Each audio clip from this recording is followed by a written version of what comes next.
Hi cuties, if no one has told you already today, I want you to know that you are enough. For those of you that are new, welcome, I am Jem. In today's Pick a Card reading, we are going to be discussing who wants to kiss you under the mistletoe this Christmas. So this is a timeless reading. You could watch this, the day after I post this, or you could watch this way years in advance. Whatever Christmas that is coming up for you, this is the Christmas I'm talking about. Also, if you guys want to help me choose next week's topic, you could always message me. You could always comment in my videos. You could message me on my Instagram, Gems for Cheap. I also will be posting polls or posting, which one do you like better, like topics. So always stay tuned. Make sure you follow that so you could always, your vote matters and helps me pick next week's video.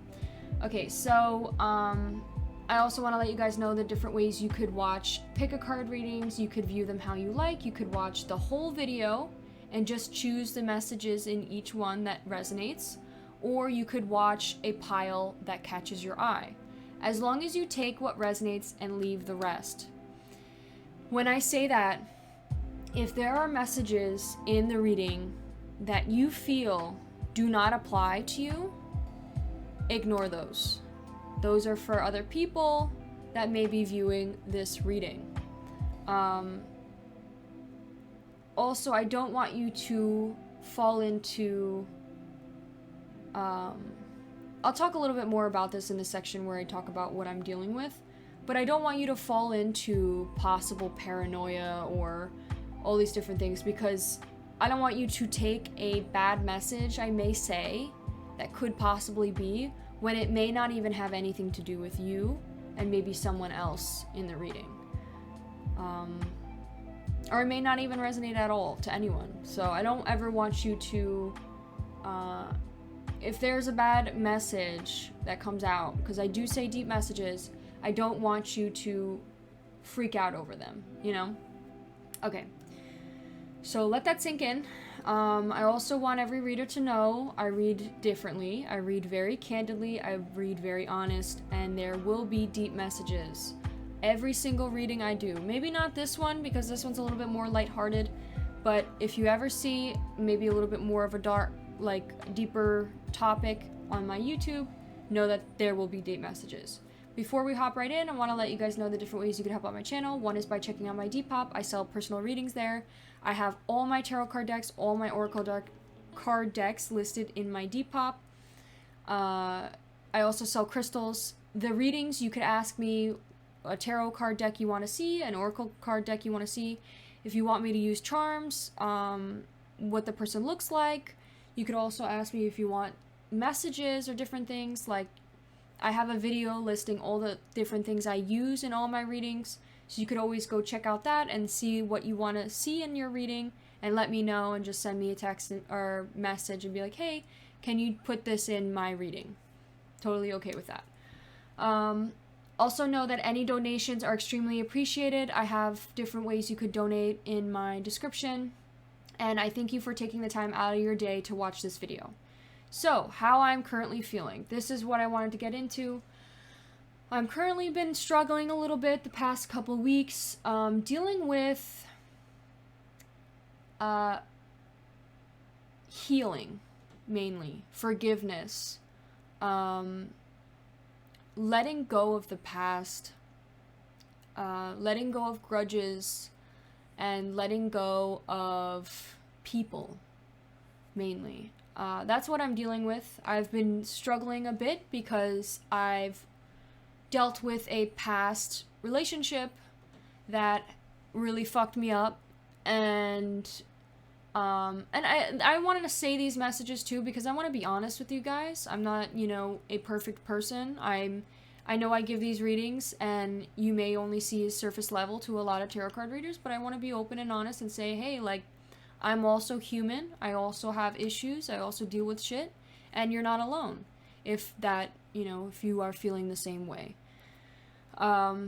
Also, so just stressed out, anxiety induced. I've been very anxious the past couple weeks, feeling very unstable mentally. And I'm starting to, it's like one day I feel very unstable and then the next I'm like perfectly fine. So it's very strange, but it's a process. I'm getting through it. Seeking therapy, going with therapy. My therapist has been helping me a lot. I feel, I think it's also like therapy is making me a little bit more unstable just because we're dicking, oh my god, what the fuck? Sorry. We are digging deep. What the hell? We are digging deep within me and figuring out, like, what exactly is bothering me. And we're, pushing the buttons a little bit. And that's could be another reason why my anxiety is, But I'm learning to accept myself, learning to love myself more. And I think the more you love yourself authentically and your flaws, loving your flaws, is the best way to help stabilize yourself, feeling safe within yourself, feeling strong enough, feeling good enough. So yeah, that's what I'm going through. I think also you have to look at the positive sides of things too. Being unstable mentally is okay. Putting yourself in uncomfortable situations is okay. Obviously it depends on the situation, but sometimes you need to put yourself in uncomfortable situations to learn and to grow for the better. So the positive outlook of being uncomfortable is that you're always growing and changing. And it's always good to be structured and stable and, feeling more safe and, stable. It's great, it's a good thing, but also know that there comes a balance between the two, and that sometimes too, staying safe all the time isn't always the best because you don't always grow. You stay the same. So, currently trying to find a balance between the two. I would definitely say I'm fucking on the whole other side of unstable, but I am learning. I think the reason why mainly is because of like the trauma I endured in a past relationship, that I'm in a good healthy one right now, and when you find some similarities, just a little similarity that you find, you're like, your body flips the fuck out and goes insane. So that's what I'm dealing with right now, and I feel like it's like triggering me. It's like a protective response. It's like my body's like, protect yourself, anxiety induced, stay like freaking the fuck out, like, and that's something I need to figure out exactly what it's trying to tell me and what it's trying to protect me from and all these different things. It doesn't always have to be your body protecting you. Isn't always the truth.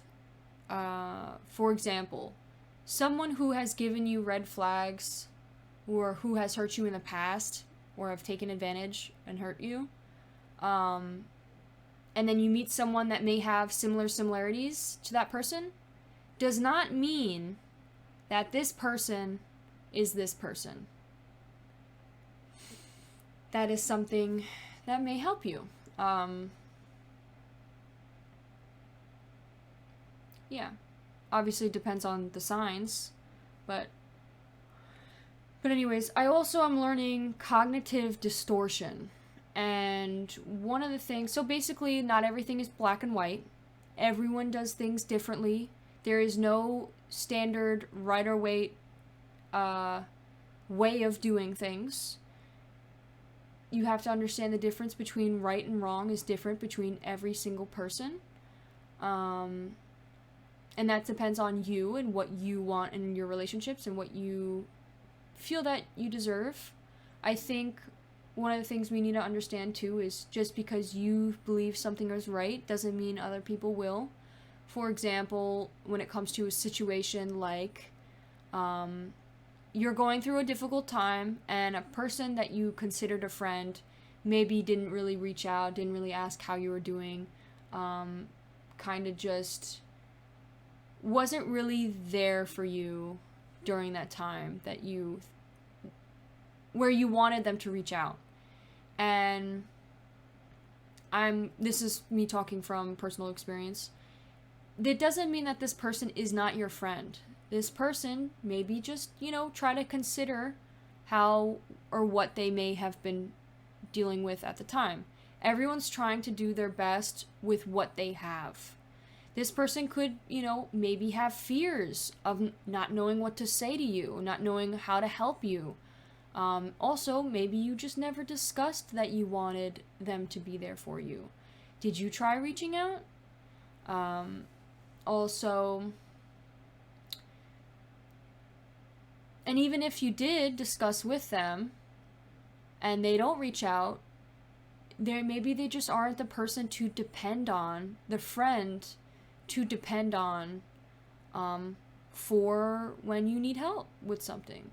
You have other friends that you could seek out for that.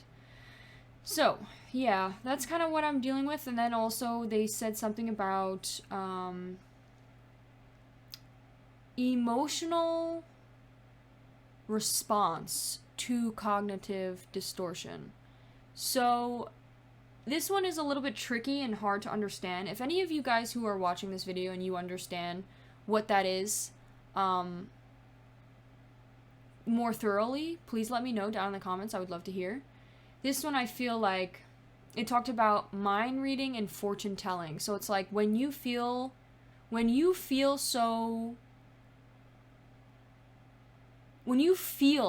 that something is true, that you then believe it to be true. So, and that's why I feel like, I don't know, I'll talk a little bit more. Let's first discuss, so basically an example is that you believe someone hates you so much, like you feel it so much in your gut that this person hates you. Maybe there was like, this person gave you a dirty look, or maybe this person, just gave you like signs, or maybe you just feel deep down that this person doesn't like you. It doesn't mean that they don't like you. And to the point you believe it so much that you believe it to be true, but you never go out of your way to ask them to hear what they have to say. And to me personally, this is how I believe it. I think I'm just a person who,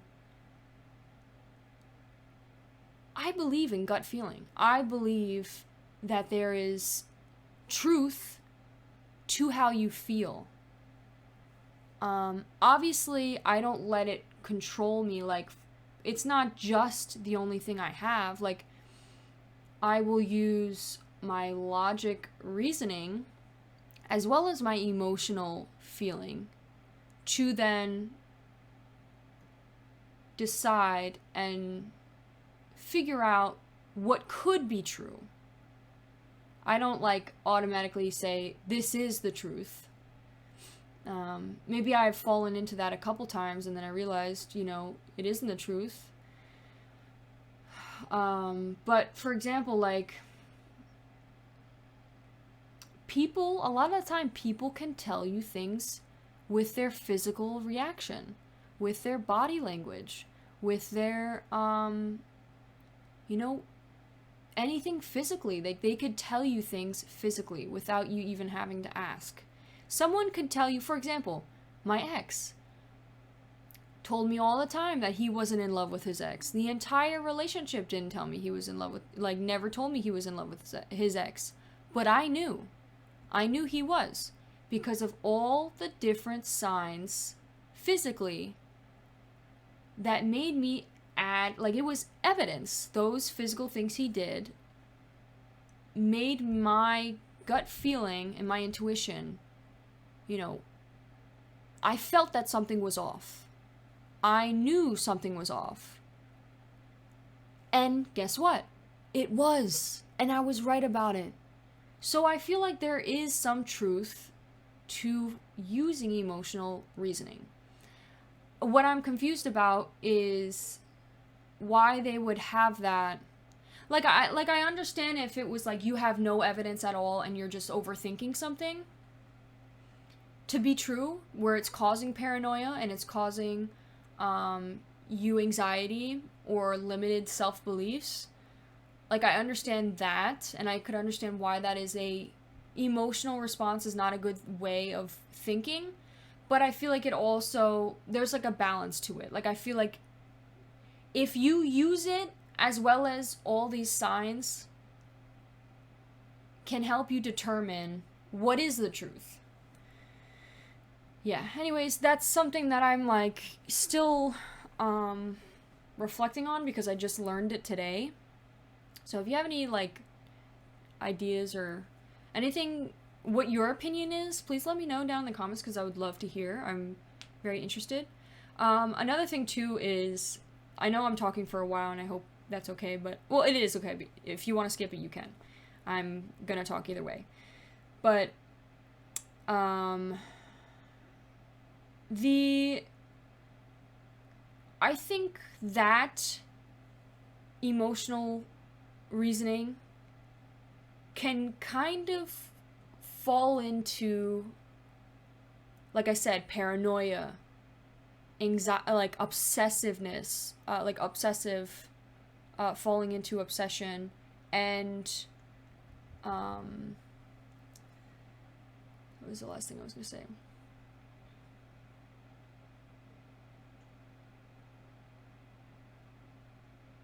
Just like paranoia. And for example, like I watched a video, like I think love readings are great and all, but I feel like a lot of the time people like, including me, fall into possibly obsessing over them, to the point where it gets unhealthy because then everything you hear in the reading you believe to be true. Rather than understanding that there needs to be a sense of gut feeling and intuition in yourself to then confirm what's being said in the reading. Something that resonates with you. And you feel that to be your message. I feel like love readings, a lot of time, they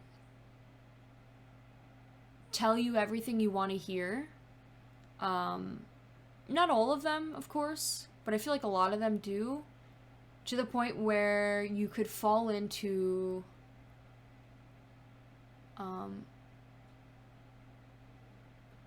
obsessiveness, obsessing over fantasizing or seeing things with rose-colored glasses, which is a little bit, that's why I'm like, I feel like now when I do love-related readings, I'm always going to say, this is for entertainment purposes. You may find a message that resonates, but know that everything that is being said in this reading may not relate to you. I also wanted to mention that I do believe in tarot because there have been so many times where I've watched a tarot card reading and the girl says something so accurate or has said or predicted something that has happened. And it wasn't like I, created it or made it or believed it so much that I subconsciously made it happen. It wasn't like that. Like, it actually happened on its own without anything to do with me. And it was very crazy. Like, it was, it felt spiritual. It felt like there is a divine, someone watching over, something going on. I believe in that, yes. I also do think that some of the tarot card reading is also about you and how you perceive things, and how you, it's basically digging deep in your subconscious mind. You're understanding the feeling, the gut feeling you have inside of you, the answers you have inside. So that's another thing that I'm trying to say is like, that's what I believe. And I feel like that pamphlet I did for therapy kind of contradicted that and was saying like, I think it's helping you not to overthink or fall into paranoia or fall into, believing what you feel to be true may not always be true. And I understand that, but I feel like I said, I feel that sometimes there are situations that it doesn't play out that way. Like, I understand overthinking. Like, if you find a message that they say in a reading and it doesn't apply to you, it doesn't resonate at all to you, do not take that message. Do not overthink that message. Do not become paranoid because of that message. If it doesn't resonate, do not take it.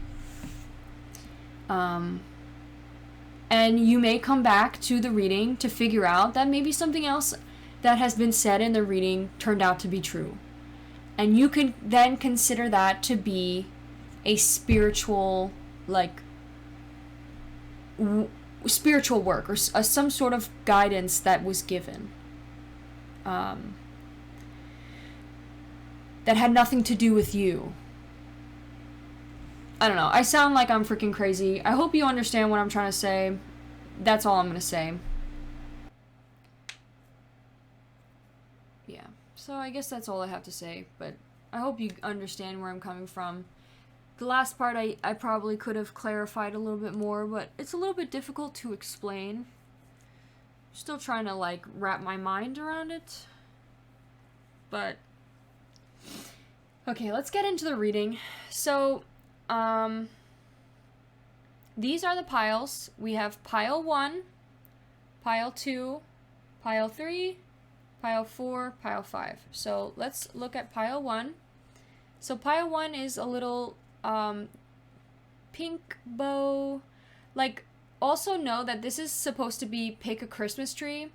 And obviously there's girls in it, but you don't have to look like the girl. It's all about the Christmas tree and maybe how you like to decorate your home. So this is more of white Christmas ornaments and rose gold Christmas ornaments. Maybe you like to put fairy lights. There's a lot of bears here. There's cute little decorations, Christmas decorations here. A deer thing. Reading a book could be significant. If any of that relates to you, you may want to pick pile 1. Pile 2 here.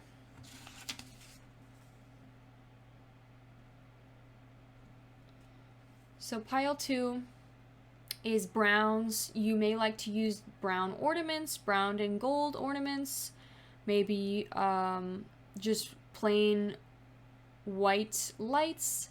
Maybe there's a big teddy bear, you like teddy bears, browns. There's just a lot of browns here, brown and tans. So that could be significant. Then the next one, this reminds me of more of a modern way of decorating. So whites and golds. This could be also this reminds me more of a luxury modern living, or just a way of decorating your Christmas tree. They have little snowflakes. They have a little elf on the shelf here that looks really expensive. We have Chanel. So if that resonates, pick pile 3. We also have here pile 4. So this one's pinks and rose gold again, I think, but mainly more pink. We have little deers here, a lot of Christmas trees. We have a mini Christmas tree. She also has, the thing I picked most about this was her earmuffs. None of the other girls have earmuffs, so maybe you wear earmuffs or like earmuffs. Big window, I just thought. So if that relates, pick pile 3. Then lastly, we have more of a traditional way of decorating a tree. If you like maybe a possible more traditional look, the whites and the reds, the traditional ornaments, I think those are, with the little leaves inside the tree, red bow, red wrapping, Christmas wrapping. If that resonates, pick pile 5. Okay, guys, we are going to hop right into this reading. You chose the this Christmas tree, this image. This will be a reading on who wants to kiss you this Christmas under the mistletoe. So, these cards are pulled to figure out who this person is. Who is the person we are talking about? If you feel that this resonates towards you and is you, then, you know, maybe pick another reading or just listen. Maybe there's some messages about yourself that you want to hear, but this is supposed to be them. Okay, so this person, they may be an angry person, and I don't mean like they don't have to be an angry person, like aggressively angry or like yells, screams, blah blah blah. They may just have anger held within right now, some sort of repressed anger that they may be feeling about something. Not sure exactly what yet, because it could be the overbearing mother, someone who may be so nurturing to the point that it is limiting. It doesn't allow this person to grow on their own, allow them to become their own person, allow them to grow and learn for themselves. So they could also be very possibly insecure about what other people think about them, or how they look. Rely a lot on how they look towards other people, like their appearance, or how they, like, people see them. So that could actually be caused by their mother. Maybe their mother pushes their insecurities onto them, being like, oh, clean this, do this, fix your hair, change your clothes, wipe your ass, I don't know, like, clean your toenails, paint your nails, wear jewelry, constantly, like, always saying things in order to make this person feel less comfortable just being themselves without all this fancy nonsense. Authentically, truly accepting themselves for who they are and not their accessories or the addition. Obviously, it's good to take care of yourself. It's good to take care of your hair. It's good to take care of your teeth. It's good to take care of these things, and that's a good thing that your mother may try to help you out with, or try to help you with. And that could just be a possible... I think it depends on how they approach it.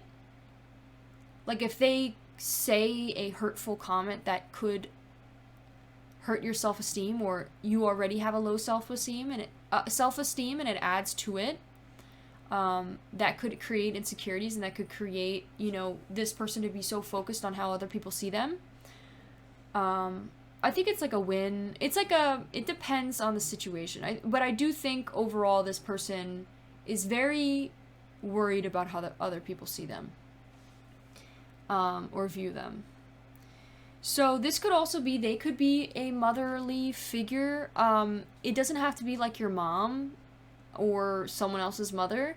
This could just be that this person is very nurturing, very like the caretaker, the Lover. Someone who, like, nurtures you back to health. Very nurturing person.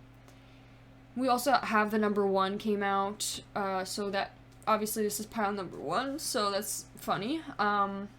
We also have spontaneity.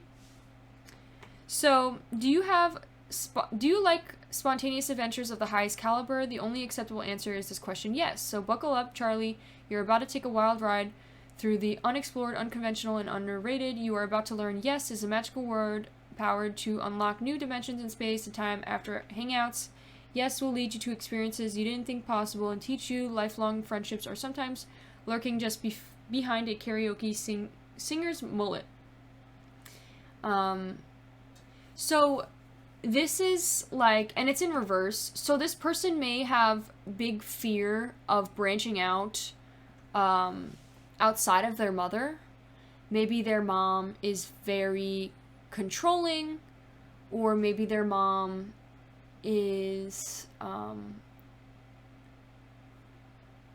could be very, like, tied up with who this person is, to the point where this person doesn't really want to branch out or learn for themselves. They kind of just stay home, with mom.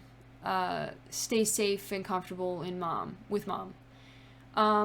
Which is, understandable, but at some point it gets to the point where you have to branch out for yourself and know that at some point your mom is going to have to let go and you're going to have to let go of your mom. It should not be a codependent relationship. I know I say you. This isn't about you, pile 1. This is about whoever this person is. Like, me giving advice towards them and maybe something that you could say to them. They should be okay with, branching out and learning. Maybe they just have fear, and maybe they are growing, maybe they are challenging their beliefs, and maybe they are starting to become more leaving the cocoon, leaving the house, the womb, the nest, leaving the nest, exploring life, saying yes to more things, branching out a little bit. You may also help them with that.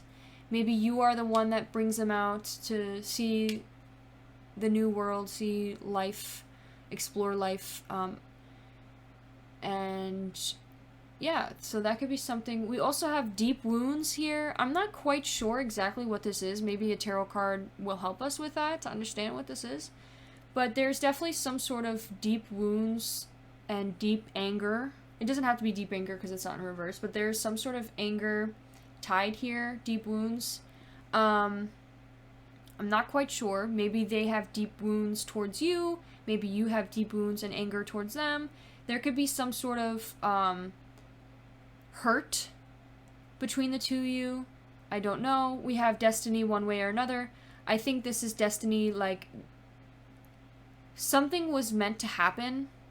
I think this is also like your path.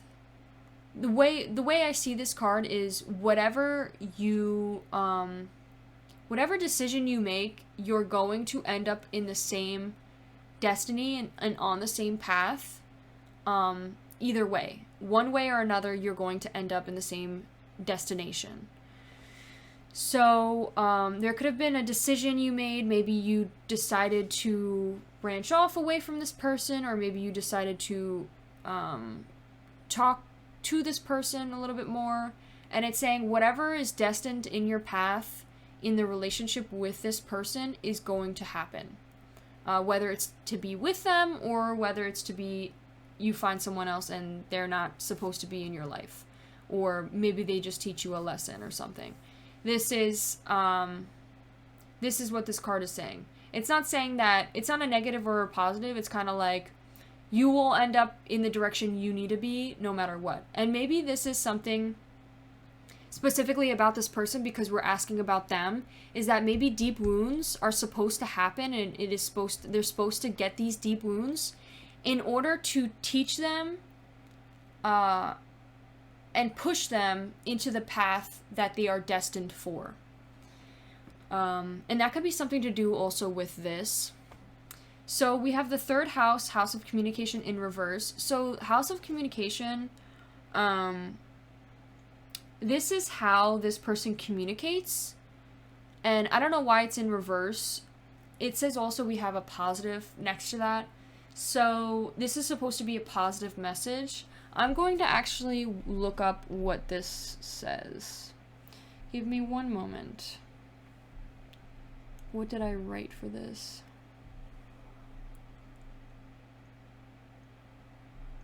So, communication, transportation, local community are all governed by the third house. Natal planets in the third house are motivated by expression and often help guide you to build closer relationships with their peers, including siblings, co-workers, and classmates. Communication is the solution to most problems and basis of all successful relationships, so make sure you honor and nurture this section of your chart. This house correlates with Gemini energy. So, since we have this and it's by a water sign, they could maybe communicate in a more I was gonna say emotional level, or more like emotionally, but it's in reverse. So maybe this person doesn't talk much about emotion. Maybe there isn't a lot of emotion in their communication. It's more of like very logical, factual communication that they may speak, which may be good, because you always, like, they tend to be very honest yet respectful, maybe. It could also be maybe that this is a positive thing because they're learning. This could be just saying, like, maybe they're on the path to learning to communicate more, learning to communicate and create closer relationships with their peers, siblings, co-workers, classmates. Communication is going to solve their problems. Okay, and then we have Mercury. So there could be some sort of, this is just to talk about a planet, some sort of chart. I rolled and we got Mercury here as well. So Mercury is definitely significant. The fact that both came out is crazy. But yeah, Mercury is definitely significant. They could have maybe a water sign, in the third house with the planet Mercury on their chart. That is very significant in this reading. We also have Capricorn, and we also have the 9th house. So they could also possibly have Capricorn in the 9th house with the planet Mercury. Okay, so that is what I have to say about this person and who this person is. Now we're going to pull some messages, something that they may want to say to you or like to say. I think we should pull some love cards.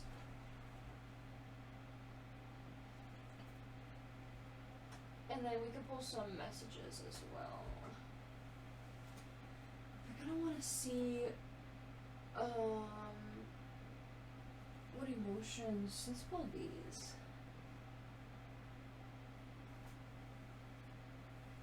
Let's do it. Okay, so got a bunch of decks here. So let's pull a love reading. I'm gonna pull actually the emotions here first.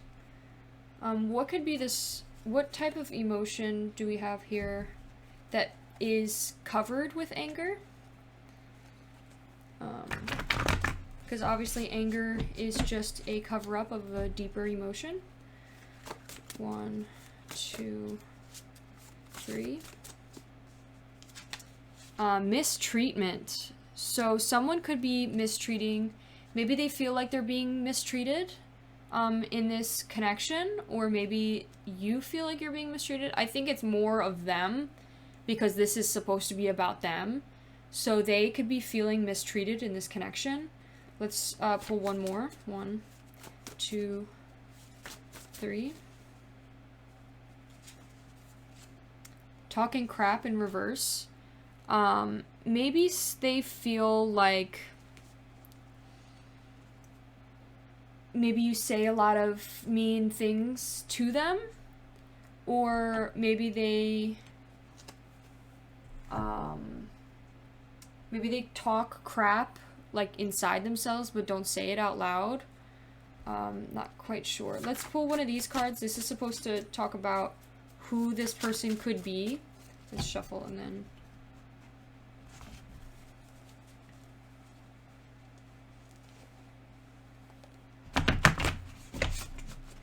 who is this person? What like job do they might have?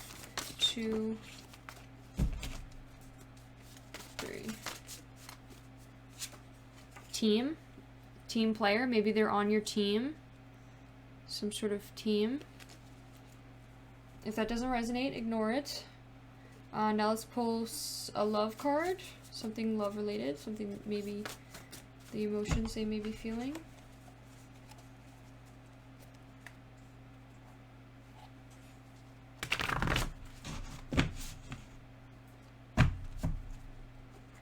One, 2,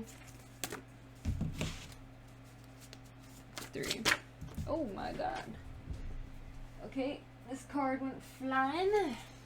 It says, cares so much about you, in reverse. This could be deeply, like, deep down, they care so much about you, and, they care a lot about you, deep down. Could also be maybe the opposite, maybe they don't care too much, but the fact that it says cares so much about you, and I have cards already in the deck that say doesn't care about you, I would assume that this is deep down they feel they care so much about you. Let's pull one of these messages. Communication, maybe something they'd like to communicate. 1. Oh, it says listen to others' opinions doesn't mean you have to take them. So maybe you give a lot of your opinion to them about things that you want them to change, like motherly, like maybe you mother them and say like, oh, change this, or whatever, and maybe that's like, you know, they could listen to what you have to say, but it doesn't mean that they have to change who they are. They could take, you know, and be like, I still am going to be myself. And it doesn't have to be you that's saying that too. It could just be their mother, for example. Like their mother's like, oh, don't wear that. Girls don't like that, blah, blah, blah. And in reality, it's like there's people out there that, you know, some girls that may do like that. Okay, now let's pull your tarot. I'm already at like almost 20 minutes. And I was only going to do 20 minutes. So, let's move it along. Let's see what we have. Okay, so now we're gonna ask. Give me one moment. First row is gonna be who are they? 1, 2, 3. Who are they? King of Wands in reverse. Give us another tarot. 1, 2, 3. 4 of coins. Okay, another one. Next row is gonna be what they think about you. 1, 2, 3. Ace of Wands. Another card. What they think about you. 1. This card came out. Queen of Wands. Queen of Fire. We also have the Star came out in reverse. I'm not gonna take it though. What they want.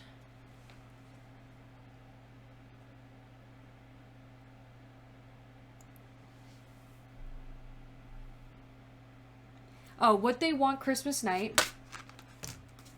Strength. 1, 2. The moon. And what do they want after Christmas? 1, 2, 3. Nine of Cups. Oh, that's a beautiful card. 1 and 6 of Swords. Okay. Let's hop right into it. So, let's get the little pamphlet.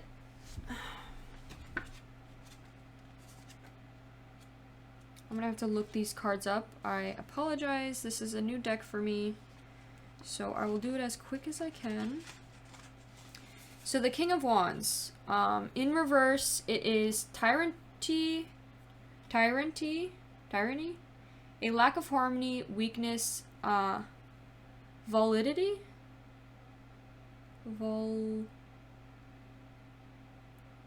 I think it's like violate, but validity. Validity. I think that's it.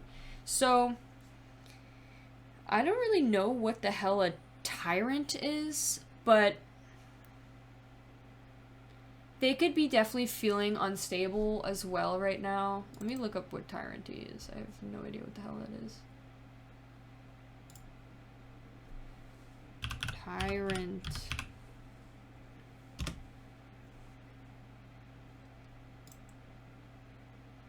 Bro, I hate Yahoo. I hate that it like automatically sets freaking Yahoo to my Google.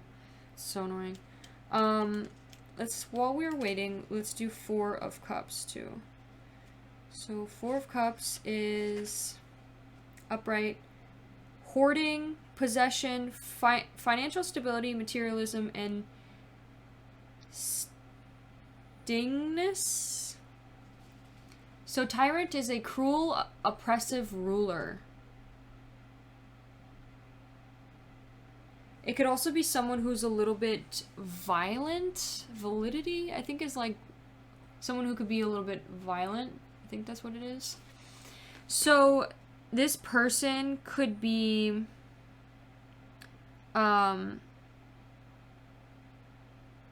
feeling very weak. They could be a very weak person, like dealing with a lot of weakness or have a lot of weakness, and maybe that is causing them to be a little bit cruel or oppressive. They also could be possibly a little bit, let me just look up what validity is before I start saying something that's not true.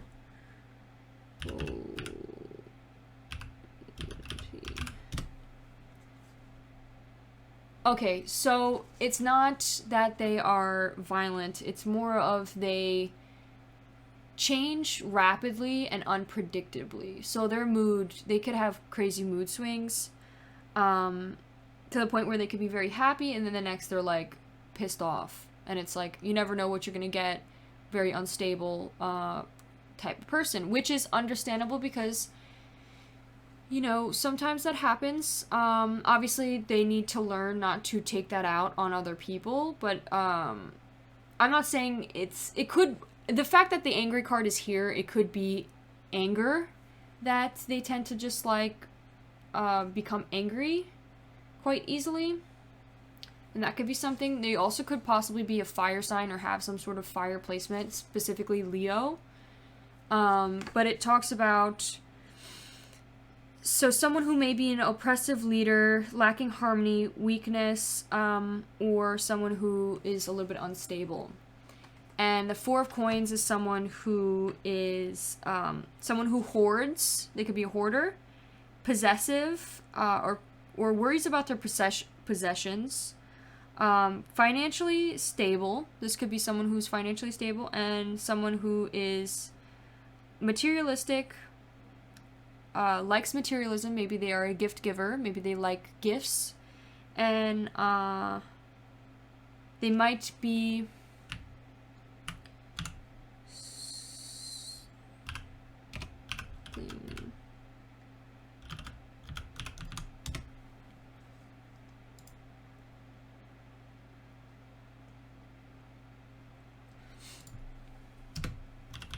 Magician.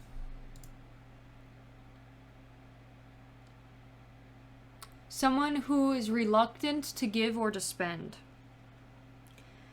Oh, stinginess. Oh my god, I'm so dumb. So this person could also be quite stingy. This could be you, or this could be them. I asked it to be them. Like, who are they? So yeah, this is supposed to be describing a little bit more of them. Okay, so the next row is now what do they think of you? So Ace of Wands usually talks about the new beginning of like a project.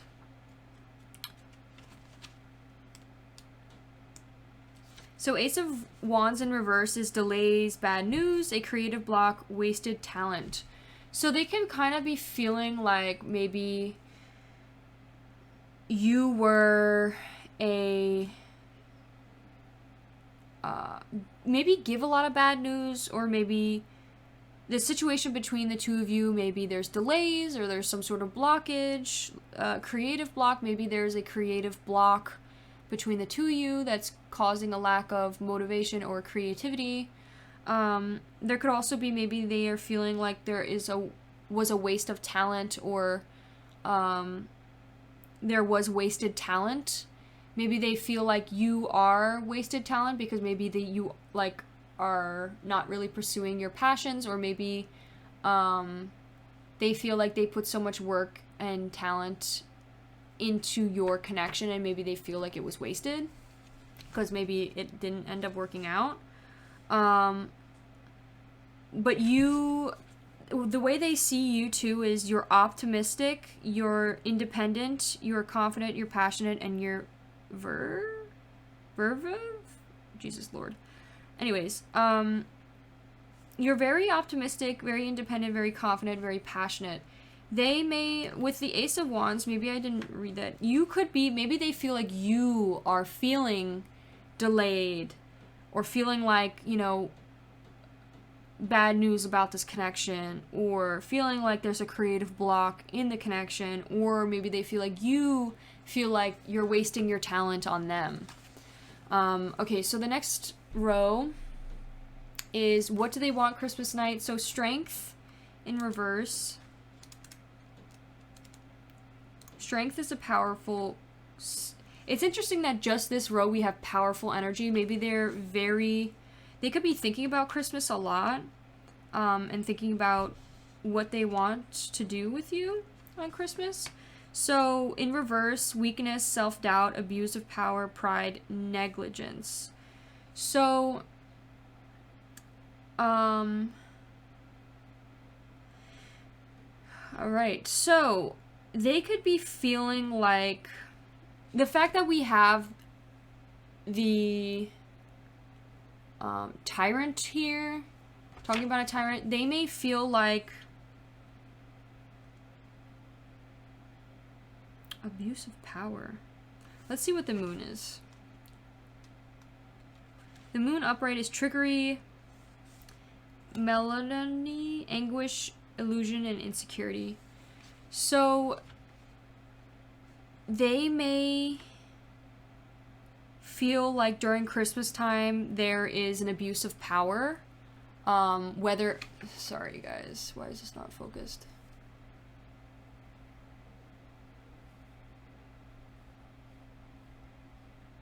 Okay. There could be an abuse of power, like either from your side or theirs. And it could be like they may feel weak to it and just give in. They may have self-doubt on Christmas. They may feel neglected on Christmas. But I asked what they want Christmas night is maybe they want some pride, and like maybe their ego will kind of get in the way a bit. Like maybe they are trying to maybe stick up for themselves more in their opinion, or maybe it's the other way around. Like maybe you are trying to stick up for yourself more, so you're gonna say no. If this is you, if this correlates to you, but it's supposed to correlate to them, so they may feel like they need to stick up for themselves against you. And might try to say no, or and their pride may get in the way. Or they may neglect you and not really want to spend time with you on Christmas. Which doesn't make sense because the whole reading is who wants to kiss you, so I don't understand why that would make sense. I don't know.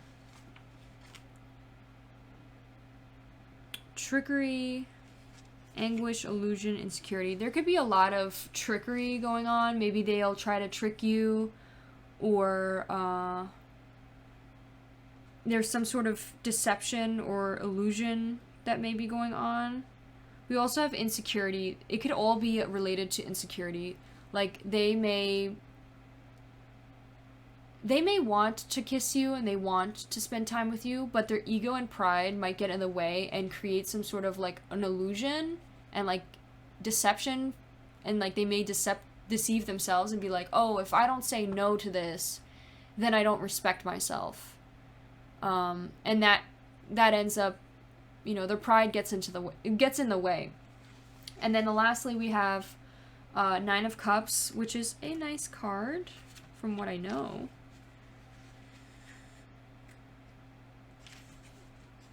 Nine of Cups upright is dreams realized, fulfilled, pleasure, recognition, and triumph. And Six of Swords is healing, moving forward, stability, escape, and journeys. So this is a great future of what we see, what they want the future to be. I think they are definitely struggling with Christmas Day. I think there's definitely some abuse of power here. Someone may be very controlling, or just trying to make this person or like deceive this person, or be falling into some sort of illusion, or something is going on here where they could be feeling like someone is letting their pride get in the way, that is falling into them maybe abusing the power, or trying to abuse the power of the situation and maybe make the other person give in, or control the other person on Christmas Day. Like, maybe they're like, oh, you have to come to my family's house, and if you don't, like, then you're not my real boyfriend or something. And that's like, you know, that's just an illusion. Just because they don't come to your family house, they have other shit going on. They have, you know, they have their family as well.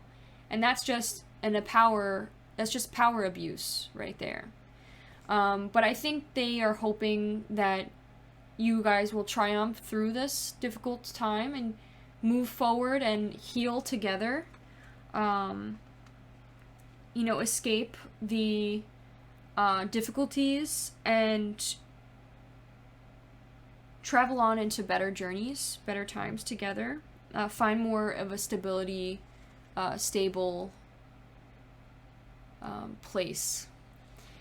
So I hope that helps, pile one. I talked for a while, so you know what I'm just gonna do quick is I'm going to pull a what their maybe appearance. I'm gonna pull like 3 appearances. So they could be balding, or they could like have like a they could have like little hair on the side. They could have grayish eyes. They don't have to, by the way. If this person's not balding, just ignore that message. It could just be for someone specific. We also have, I think this is thick hair. This is thick or thin hair. I'm trying to... Yeah, so... And then let's pull some initials. What are their initials?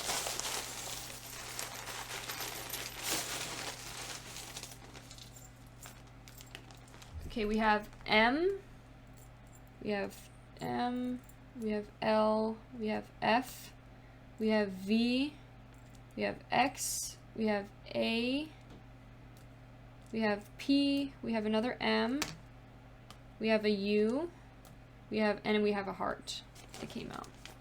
Okay, thank you so much, pile 1. I hope you enjoyed this reading. Also, a candy cane came out, so a candy cane could be significant.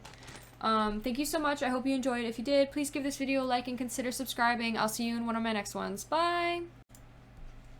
Hello, my beautiful pile 2s. I dimmed the light a little bit so you could see this sickness card, but honestly, it didn't really work out.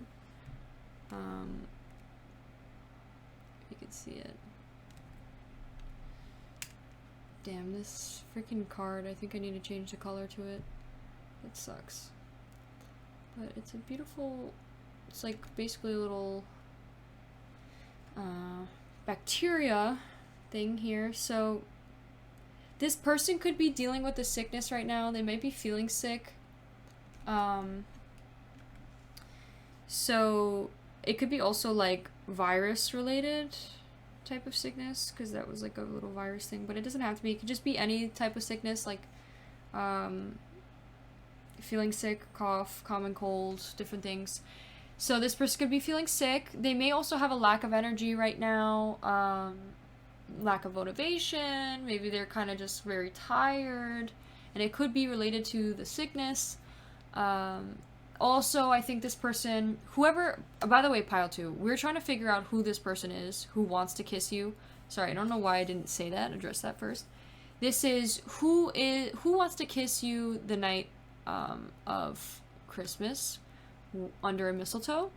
And these cards that were pulled are to figure out who that person is. So they could be having a lack of energy right now. Also could be struggling with their worthiness, trying to find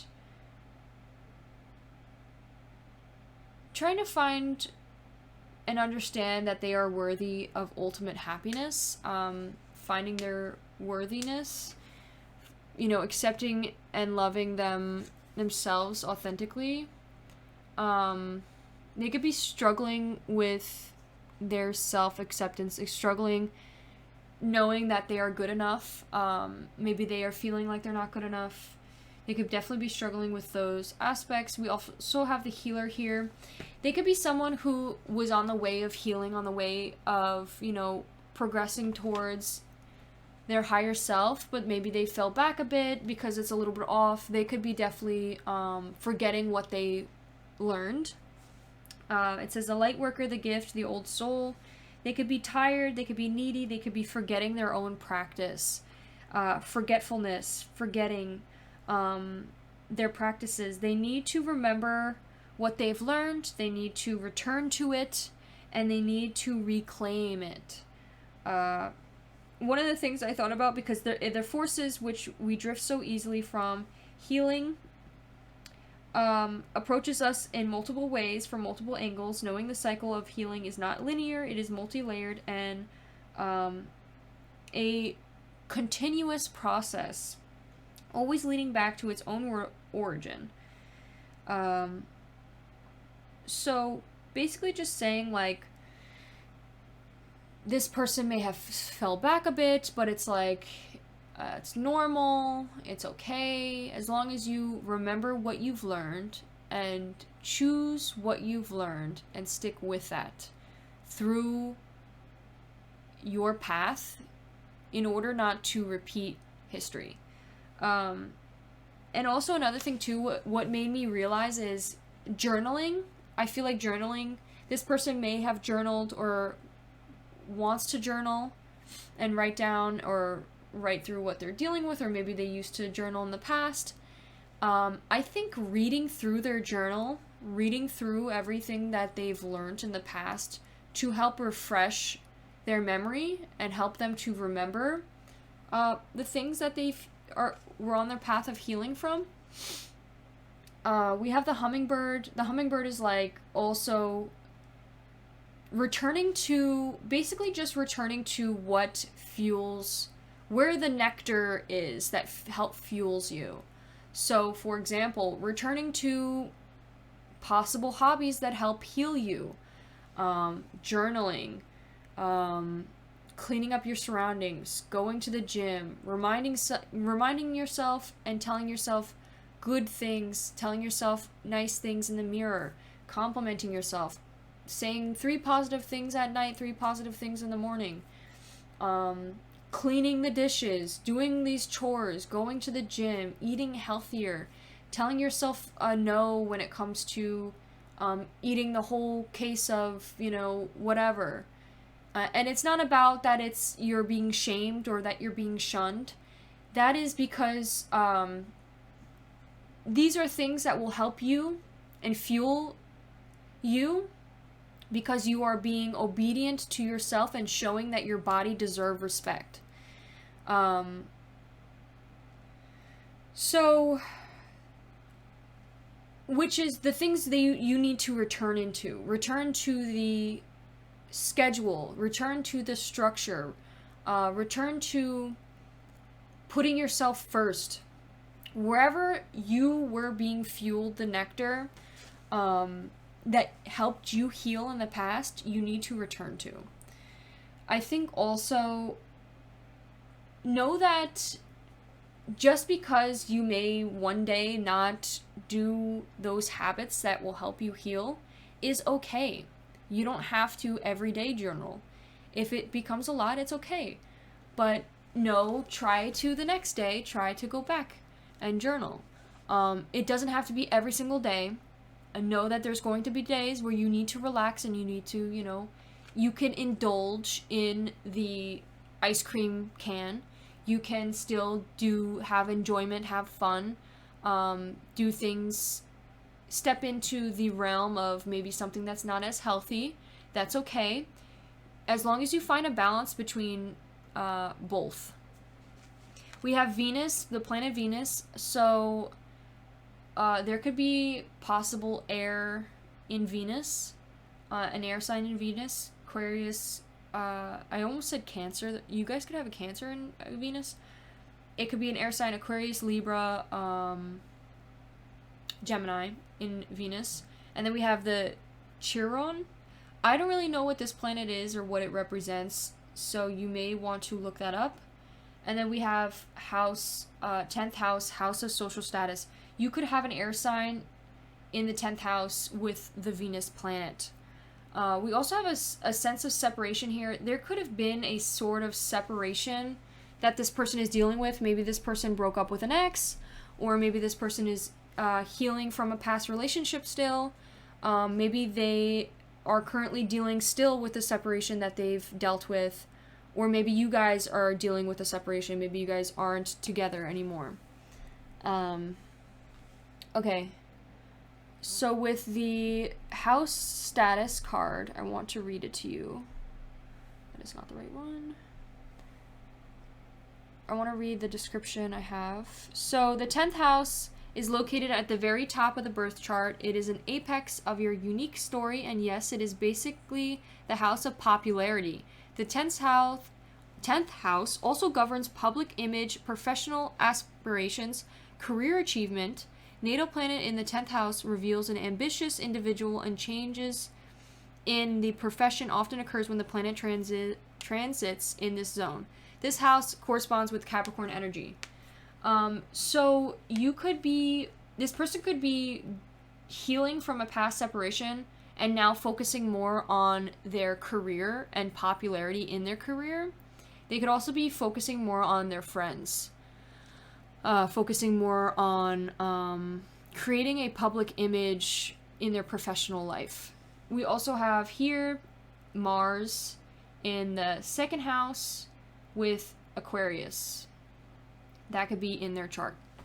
All right, so that's who that person is. Now let's get into messages. Something that this person might want to say, or some messages about this person. Sorry about that.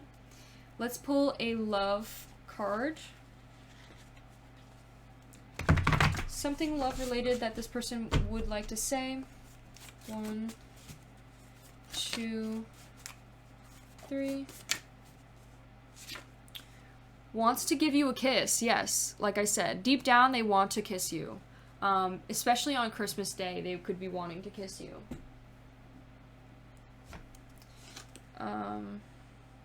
Let's see what type of emotion. They're definitely feeling tired. Definitely could be feeling tired. Lack of energy. 1, 2, 3. Entertained.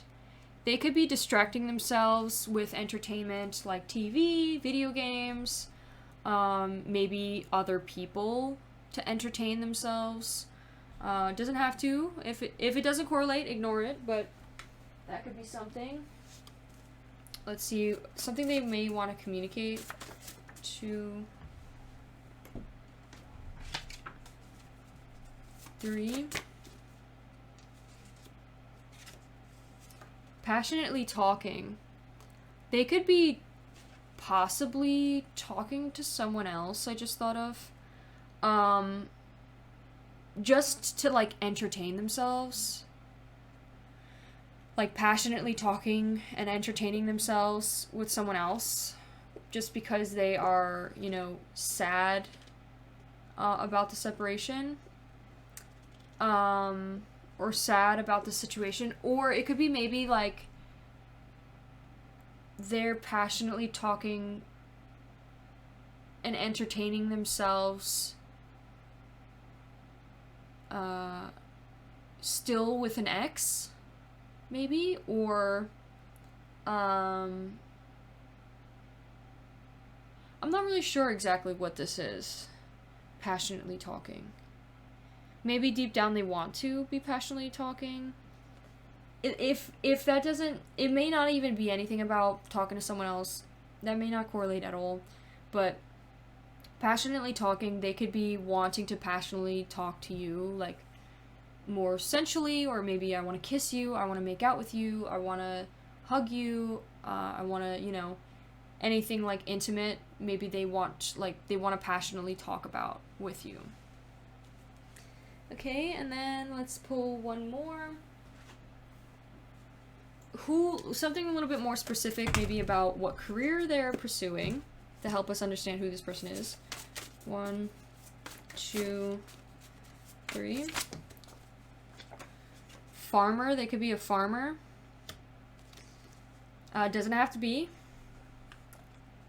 Let's pull one more. 1, 2, okay, we got employee. They could be like an employee. They could be working with you. Yeah. Okay. Alright, let's pull your tarot now. So we're using the White Newman tarot deck. Let's shuffle this deck.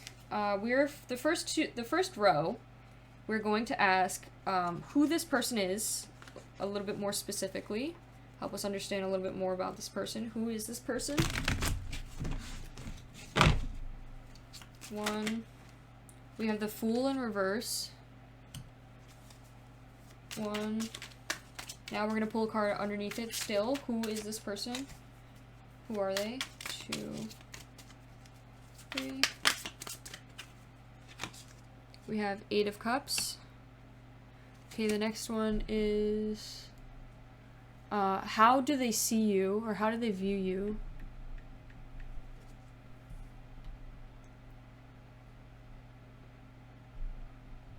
Yeah, how do they view you? How do they see you? What do they think about you? Sorry. What do they think about you? We have the Hermit in reverse. You could be a Virgo. Someone in this could be a Virgo. What do they think about you? 2, 3. We also have the World card. So strong energy. There's a lot of strong energy here because we have a lot of major arcana cards so far. Next cards are going to be, what do they want to do Christmas night? We have 6 of Swords. I think we got that in the last reading too. 2. We got 2 cards. I don't really want 2 cards. I'm gonna just take 1. Please, one card. What do they want Christmas night? We have the moon. You could be watching from pile 1, because it seems like we're getting similar cards. It doesn't have to be, though, but someone from pile 1 could be continuing watching. And then the last 2 are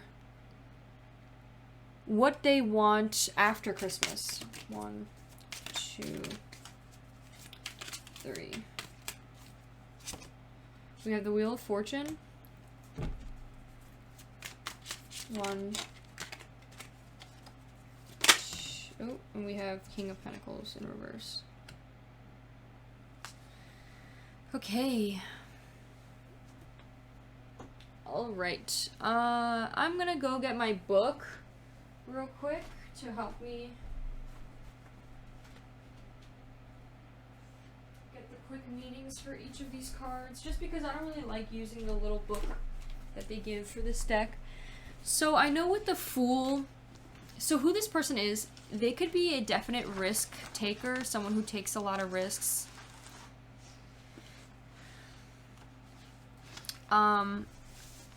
They could be seriously risk-taking, or they could be holding back a lot. That is keeping them restricted with something. They could be being very reckless as well, making stupid decisions, maybe not really thinking much before they make a decision. They could be very naive, gullible, even childlike in their way of thinking. He's a dreamer, one who lives in their own happy world and may be oblivious to the tougher realities of life. So that could be who that person is. We have 8 of Cups. So 8 of Cups is...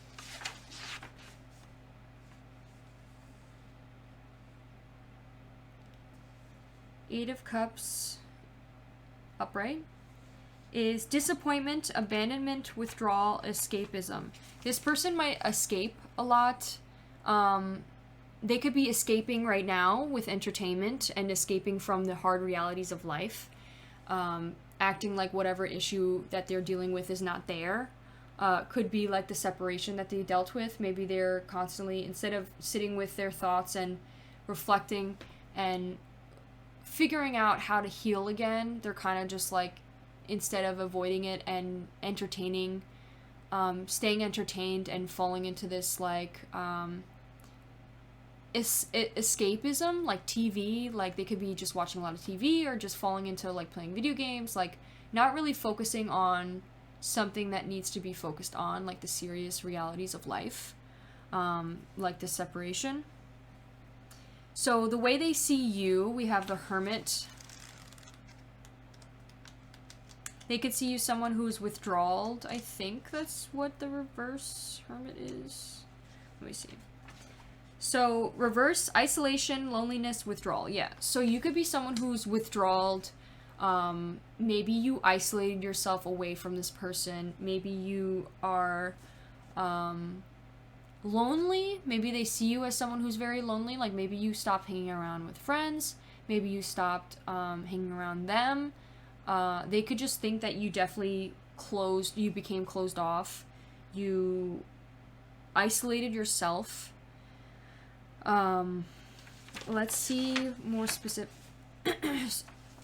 more specific about personality wise.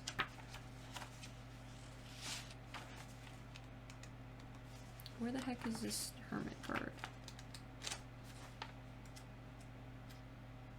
So the Hermit is a wise, patient, spiritual guide or mentor. He is a trusted teacher and can offer spiritual help where you need it most. He can teach you from a place of personal experience, as he already traveled the path on which we walk. Can now show and share what he's learned along the way. So you could be, the way they see you is someone who teaches a lot. You could be a spiritual teacher. You could teach them whatever you learn constantly. You're always teaching your personal experience and sharing your wisdom. You also could be very introverted or detail-oriented, highly analytical, or a perfectionist. Likes to stand out in the midlight instead of preferring to watch from the sidelines. Spends the most of the time in meditation, contemplation, studying, pursuing a deeper spiritual knowledge. So that's how they see you. The World.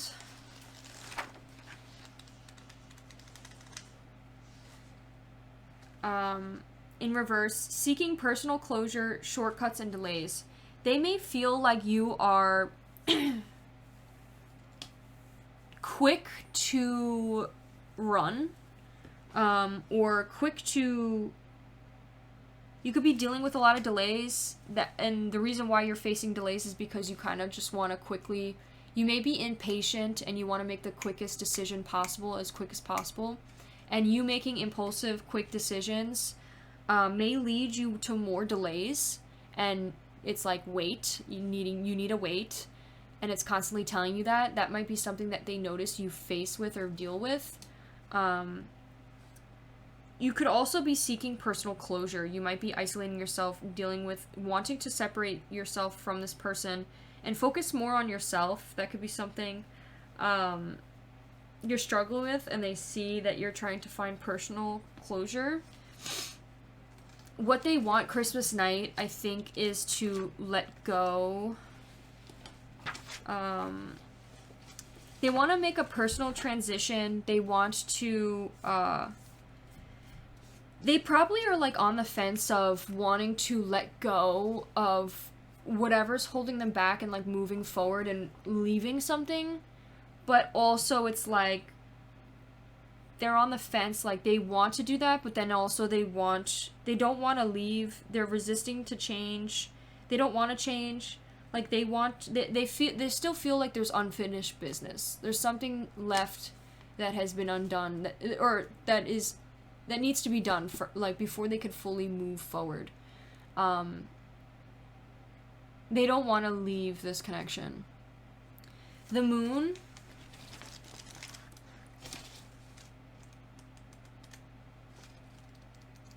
Even though, like, maybe parts of them is telling them that they need to heal and move forward. Wheel of Fortune. What the fuck?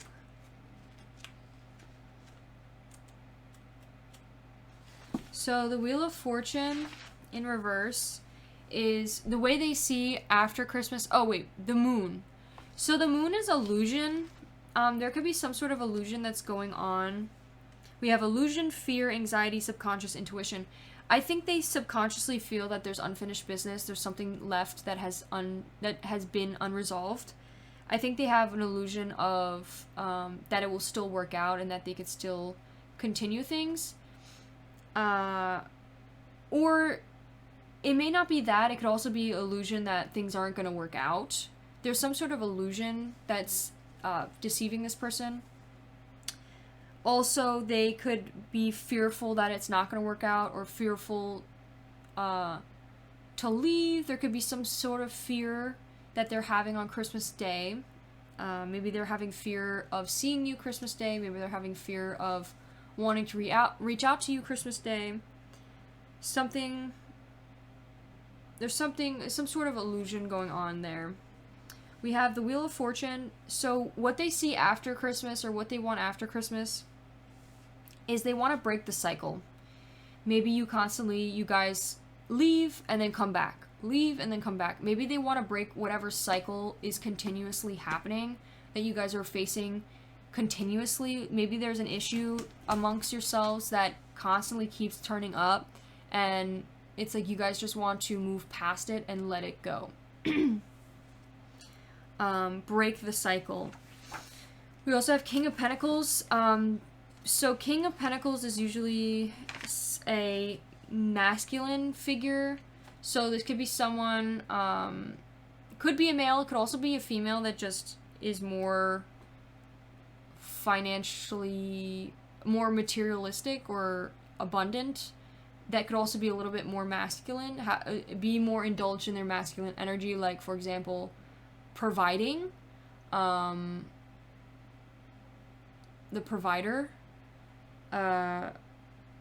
So King of Pentacles in reverse is financially inept, obsessed with wealth and status, and stubborn.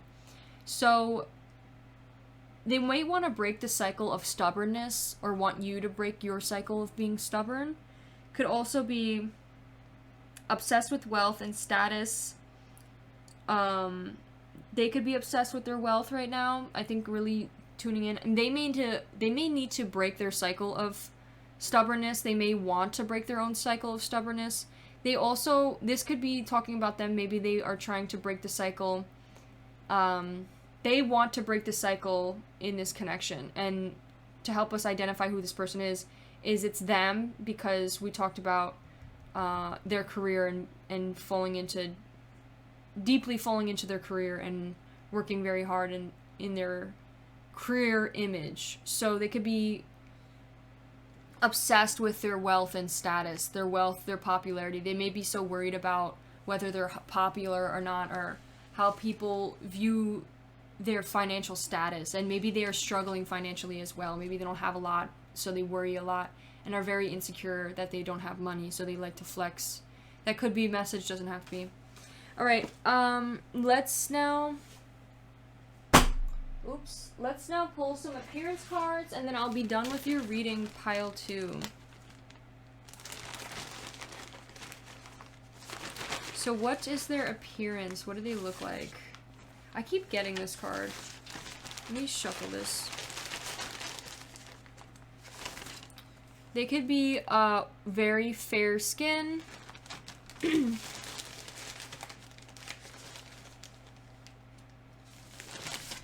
They could also have jewelry, wear a lot of jewelry. They could have an athletic body type.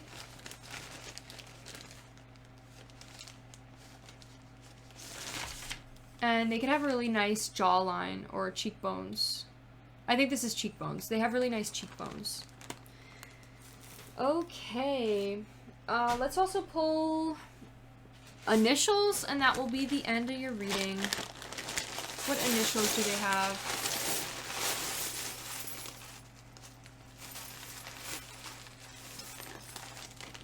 Okay, so they could have T, A, C, Y, D, J, M, R, I, L, M, N, M.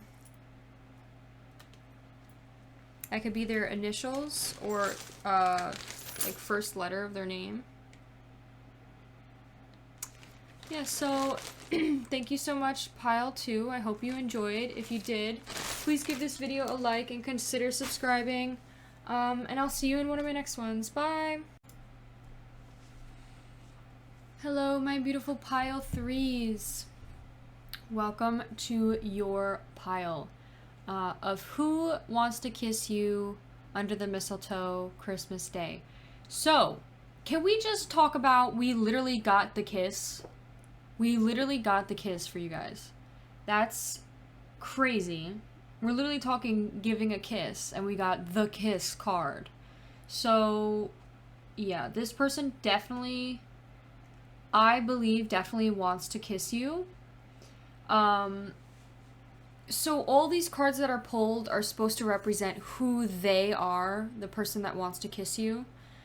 So, let's talk about each one. First, we'll talk about getting centered. So it says, when it gets too much, whatever it is, I close my eyes, return to center. In my center, I have wisdom and tranquility of a favorite animal holding a magical item floating through space on a piece of furniture. So this could be someone who needs to get centered, is needing to be centered. Maybe they are in a very unstable state of mind right now, or it could just be that they need to be centered. They need to find, they're out of balance. There's something that needs to be adjusted. Yeah, and then we have protection, the protection card. I'm actually gonna read the description for this card, just because I think it says, like, what do you need protection from? It's like it's asking you a question that might be something you may want to ask yourself, or something that they need to ask themselves. So it's supposed to represent the black card, but it's like a little bit purpley looking. It says the essence of this card is about feeling personally safe and protected as you navigate through your life. It is asking you to find the delicate balance of pushing yourself through fearful, anxious situations while also feeling secure. This card asks, how can you feel protected during those scary situations? Does it mean reaching out to others or making sure that you are grounded in the present, getting centered? How can you move forward while feeling safe? So that could be something that they need to ask themselves, is needing to become comfortable in uncomfortable situations. So there could be something that they are feeling very unsafe about, or feeling like they need to protect themselves or run away from, or they may feel like they need to protect themselves from something. And this, it might be saying, there might be some sort of deception that is going along with this. Maybe, for example, this person believes, if I feel like I need to protect myself, then I need to get out of that situation. Like, if I'm having anxiety or feeling anxious about a situation, maybe they feel like I need to get out of this situation. But in reality, you need to feel safe and comfortable, or feel safe and secure, and push yourself while in uncomfortable situations. So that could be something. And then also there could be like a deception related to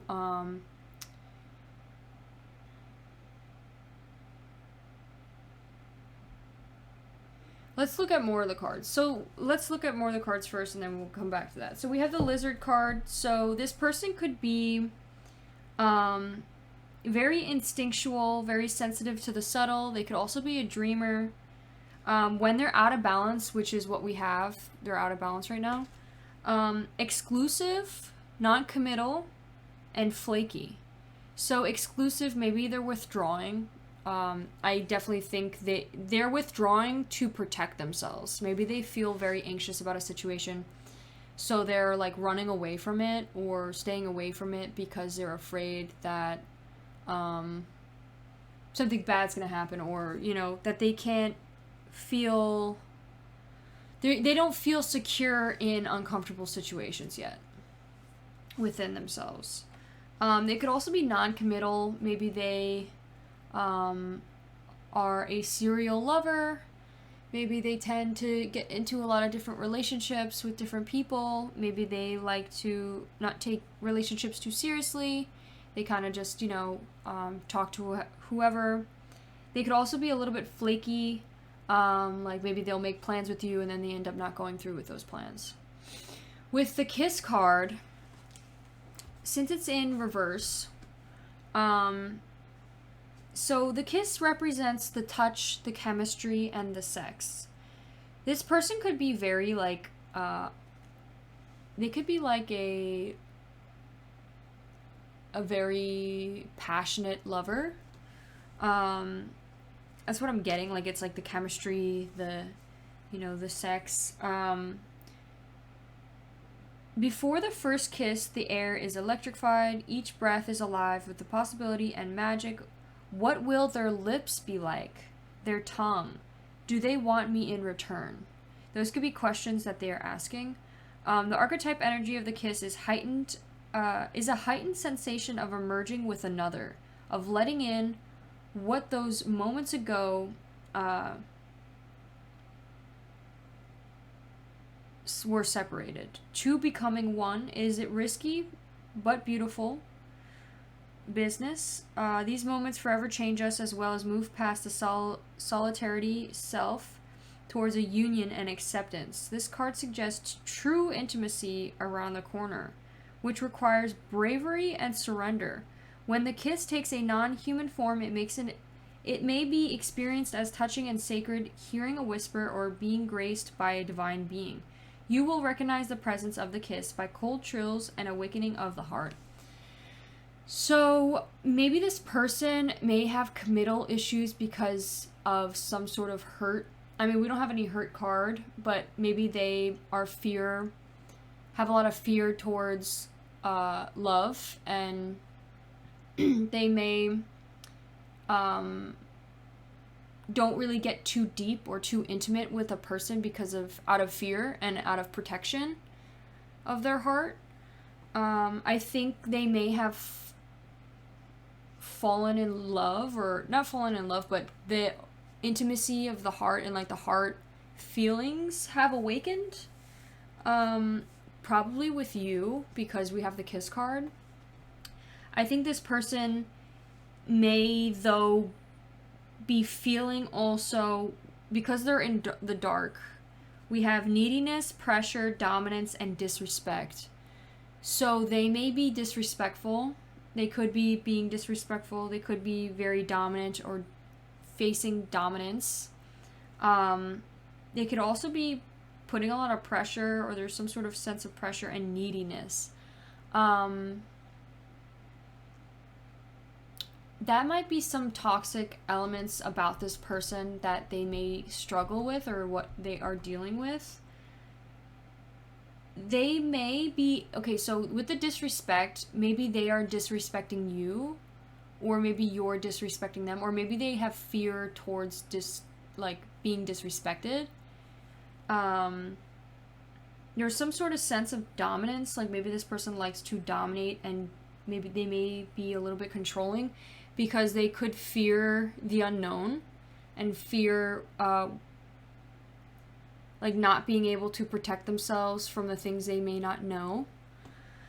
And they may be needy. They may end up becoming needy, like they want you to need them as much as they need you, because they feel like they found the one, and like they just don't want to let that go to the point where it could become controlling. I think this person also might have issues speaking up. They may not communicate well or speak up about how they're feeling, or communicate what's going on inside of them, or communicate that they have maybe commitment issues. They may have commitment issues. That's something that's coming up.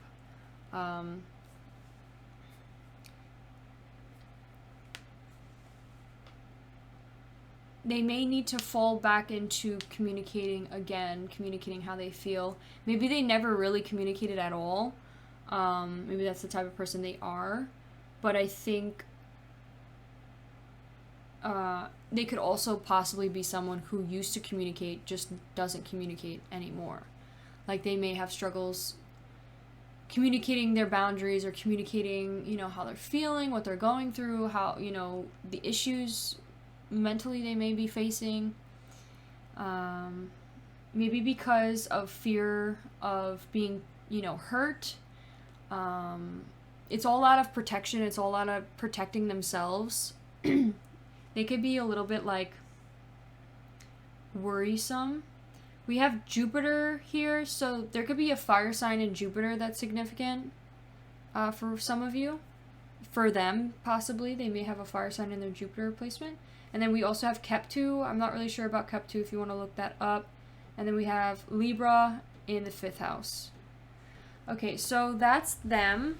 Let's pull some message cards to ask a little bit more what this person may want to say to you. I just saw mentally abusive. So this person may struggle with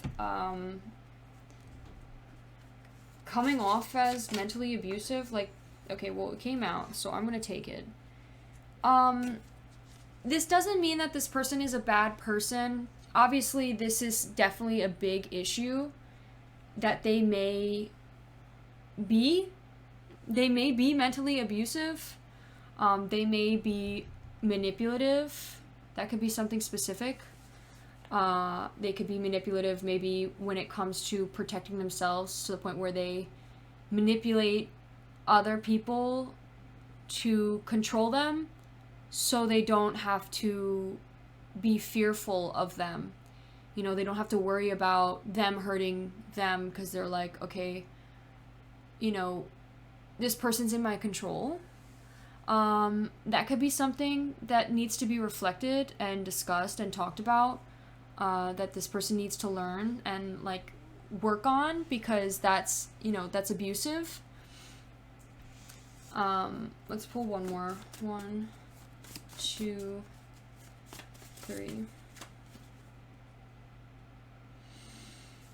We have will always love you in reverse. I definitely do think that there's feelings in this connection. There's definitely some sort of awakening of the heart, some love that is here. Let's pull another card. What are the emotions in this connection? 1, 2, 3. We have content in reverse. Feeling content. What type of job or career or who this person is? We have a liar. Liar just came out. We also have bully was underneath that. And they could also possibly be a chef, like someone who cooks. So if that resonates, please take it. If it doesn't, please ignore it. But maybe there's something that they lied about or haven't expressed that needs to be shared. 1,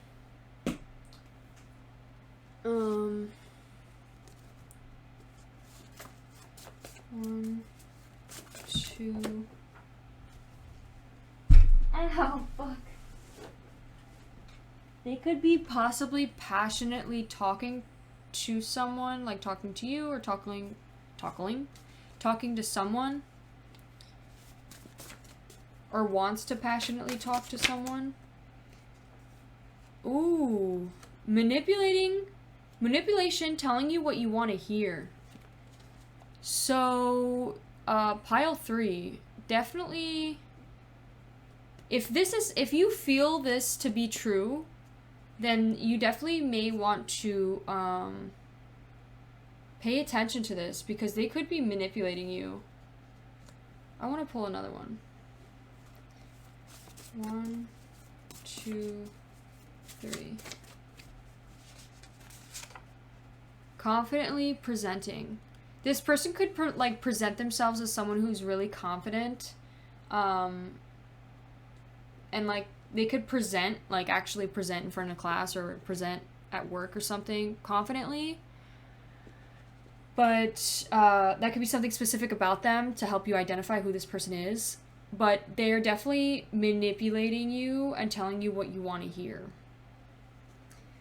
So keep an eye on that. And the reason why I definitely believe that this to be true is because we do have the deception card underneath that. And I talked about manipulation. So there's definitely something going on here. Okay, let's move on to the tarot now. We also have addiction. So this deck I'm using is basically the way I perceive it is the addiction deck, because it's like the cigarette. It has like the cigarette box, pink pain. So every time I think about this, I think about addiction. So there could be some sort of addiction going on in this connection. Of what? I do not know, but maybe addiction to you could be something. Like the sense they may be addicted to you, and like it's kind of like they need the sense of control in order to feel structured, and they need to realize like you can't control people. You can't if this person is going to leave your life, you can't control them to stay. If this person, you have to realize that people are their own. They are themselves, and they're going to be themselves either way. You can't stop them from doing something you don't want them to. They are their own person. They make their own decisions. They have their own opinions. They have their own interests. You can't control someone. You have to let them be who they want to be. The more you control them, the more they're going to want to leave and leave you and abandon you. This person could possibly have abandonment issues. Also, this could be a case of someone is wanting to control you, or it could be a sense of, I think it's them, definitely, because we have who are they, and it's saying that in their description.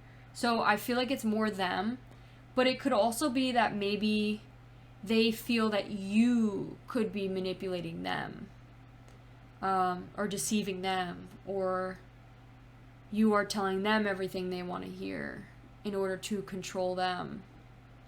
So take it how it resonates. Let's see. So the first two cards I'm going to pull in this row is going to be who are they again, like some more things to help us understand who this person is. 1, 2, 3. So we have 3 of cigarettes, the 3 of wands, 1, 2, oh, we have, and the king of knives, the king of swords. So they could be possibly a fire sign or an air sign. I think it's mainly air, because, I mean, I meant to say fire, but air came out of my mouth, so they could be an air sign. We do have Libra specifically, so they could be a Libra. Let's see what other signs, maybe we could see, maybe some more other signs will come out, but I want to see the next row. The next row is, what do they think about you? So we have the Queen of Bottles. They could see you as the Queen of Cups. You could be possibly a water sign. 1, 2, 3. Oh, we have the 6 of Knives. The 6 of Swords came out again. The 6 of Swords keeps coming out. This came out in reverse, I think. And then the next one is, what do they want Christmas night? The Enemy card came out, but I don't really understand this card, so I'm gonna just reshuffle. That's like specifically to this deck, but there's no like meaning towards it, so it's like, what is that? You know, I don't know. 1, 2, 3.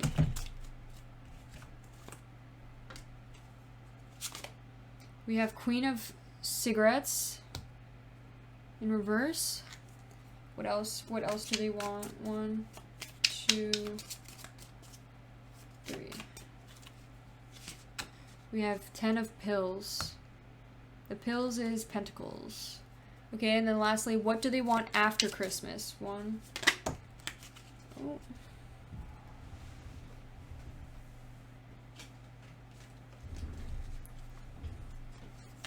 1, 2. We have the Empress in reverse.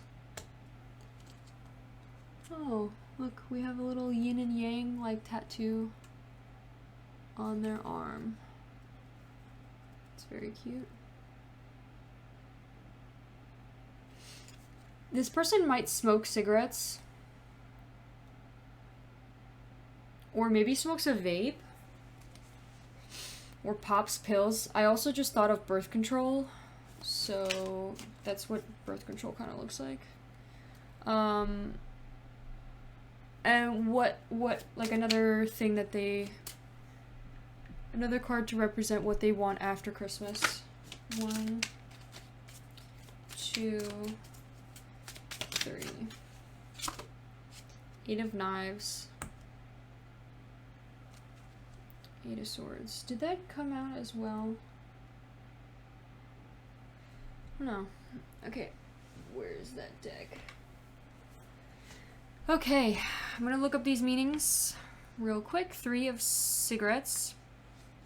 So this card represents anger.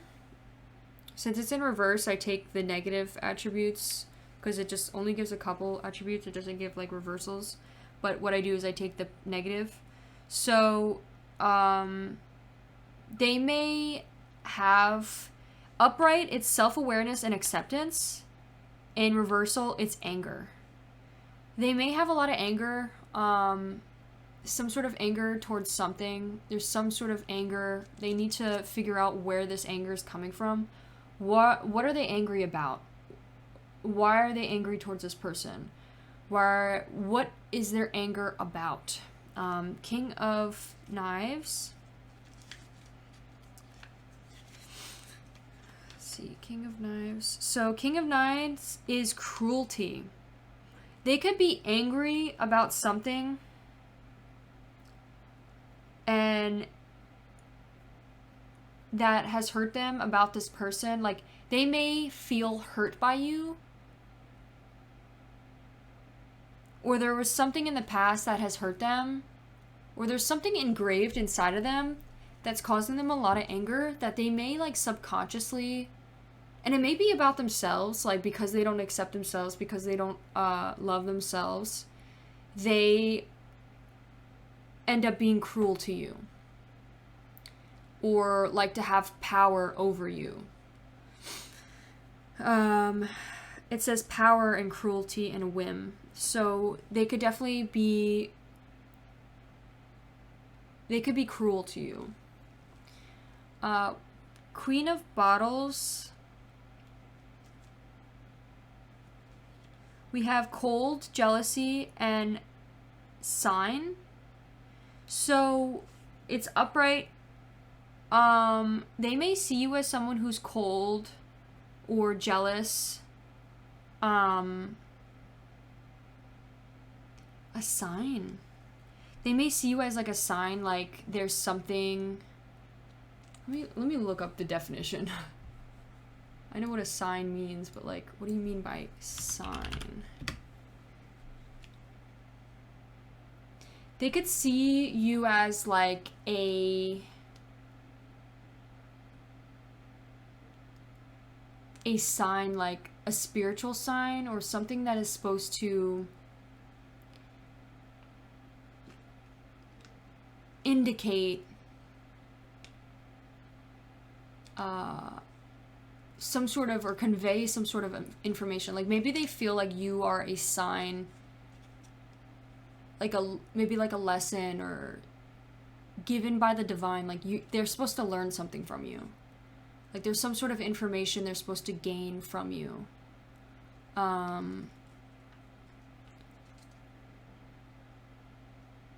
You see you as like a spiritual sign. Like there's something about you. Like maybe you constantly say things that they think, or there's something like significant about you.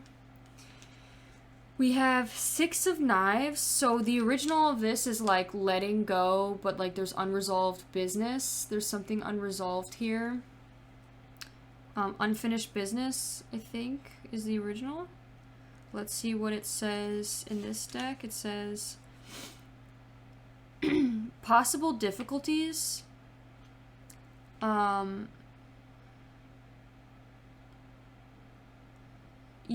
may see you as someone who's difficult, maybe someone who is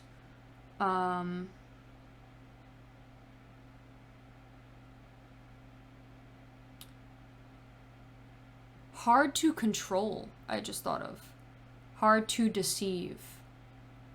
And that might frighten them, because maybe they feel like you would hurt them. This is kind of a crazy reading right now. Also, it says the other words for this when they're upright is new ways and help. Maybe they see you as someone who new ways, help, possible difficulties. They could see you as someone who may face a lot of difficulties, or maybe you have a lot of like potential in finding new ways to resolve things, but maybe you stay stuck in facing difficulties. They may also see you as someone who maybe will help them, or may help them find new ways to figure shit out or continue in their life path or something. Which is not your responsibility, and they shouldn't be expecting anyone else to fix them. They should be fixing themselves. So that could be something. Okay, and then for the next one, what do they want Christmas night? We have Queen of Cigarettes.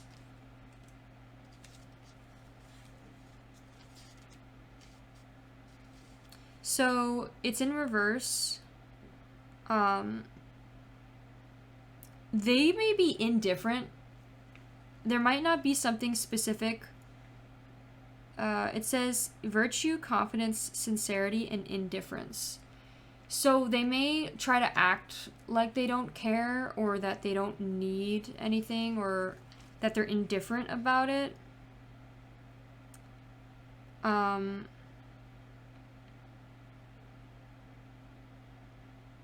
does integrity mean? God, am I dumb? Integrity. The quality of being honest, having strong moral principles, moral uprightness, the state of being whole and undivided. They may act like, oh, you know, I don't want anything, I'm indifferent, like they don't care either way, like they're like, oh, whatever, like doesn't matter either or. They may actually not care at all, to be honest, just because of like some of the things, the messages, like for example deception and like all these other things. You may also act this way as well. Like you may act like, oh, I don't really give a shit. Like, so that could be like mutual. Also, the 10 of Pills could be, it says health, wealth, utility, and integrity. They may want like wealth on Christmas, like for example, like gifts, like maybe they're hoping for money on Christmas. They could also be hoping for maybe like better health, like maybe they are feeling not the greatest. Maybe it's mental health they're hoping for. Also utility, I'm not really sure what that is, but integrity, it says integrity. I think they want honesty. Maybe you guys haven't really honestly shared your feelings, and like they want to honestly be honest and have like strong morals with it. Like they want to maybe be honest with you and tell you how they feel towards you, but in like a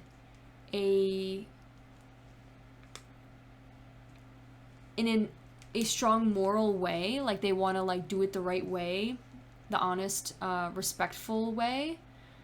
The state of being whole and undivided, like maybe they also want to be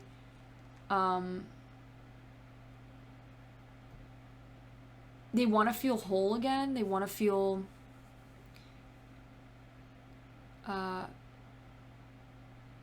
wholeness, maybe a unity towards the two of you. Maybe they want the support, the togetherness with you. Utility? What the fuck?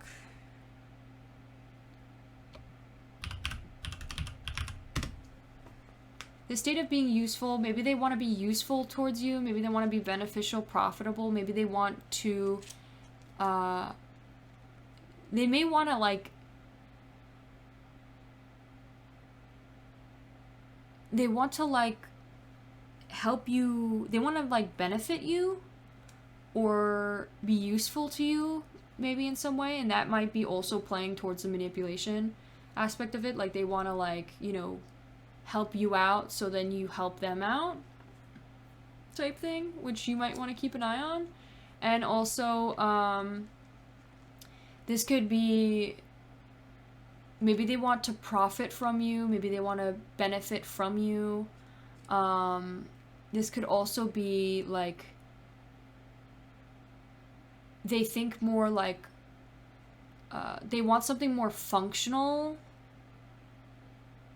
something that's gonna work rather than something that they're more attracted to. That's like a small message that just came out. I don't know, because it says utility could also represent an adjective that means functional rather than attractive. For example, Utility clothing. So maybe that's something that represents their love life. Like maybe they are like, they're like indifferent about you, but maybe, and like what they say is like, oh, I would prefer something more functional rather than something I'm more attracted to.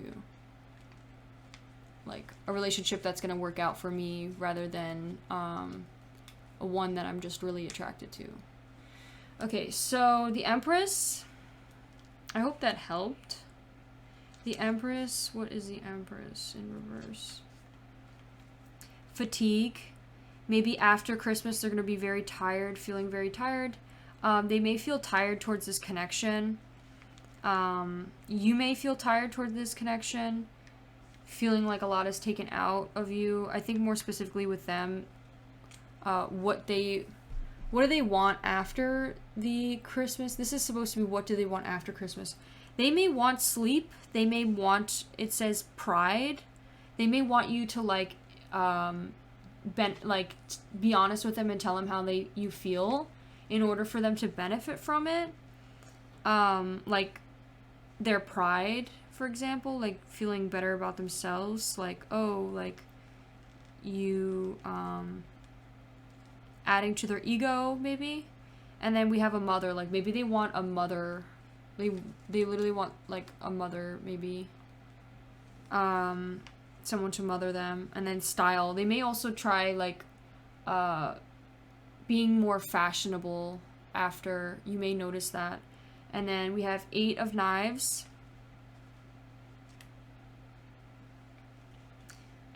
We have detrimental effect.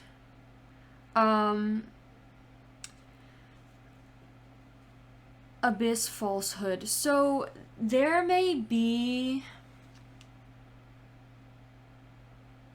so what do they want after Christmas? They may want you to admit that you like them, I feel, in order for them to like gain a sense of ego. And this could be for some of you, like, depending on how kind of deceitful this person is, they may, like, want you to, like, they may, like, play with you and, like, you know, lead you on and tell you everything you want to hear in order for you to, like, say that you want them and say how much you like them, just for them to, like, for them to boost their ego and then, like, for it to have, like, a detrimental effect on you. Oh, wait, no, this is in reverse. Sorry. Abyss, falsehood. So this could be, like, falsehood. This could be, like, a lie. Like, they...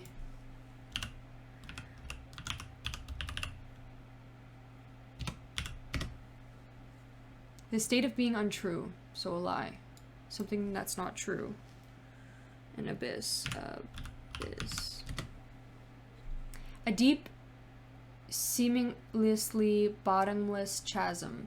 So, this could be like a abyss of lies. They may continuously lie to you and continue to lie to you, continue to pretend to be this perfect person, manipulating you and telling you what you want to hear. Just finding ways to deceive you, and I think that's what they plan to do after Christmas. Like, that's what they want after Christmas, is to continue that. So, if that resonates, I wish you the best, Pile 3, because this person, you may want to... If this is you, by the way, this could be you. If this is you, maybe this is some stuff you need to work out on and figure out why is it that you feel this way. Know that everyone is human. Know that there's reasons to why everyone makes the decisions they do. Obviously this comes off as very cruel.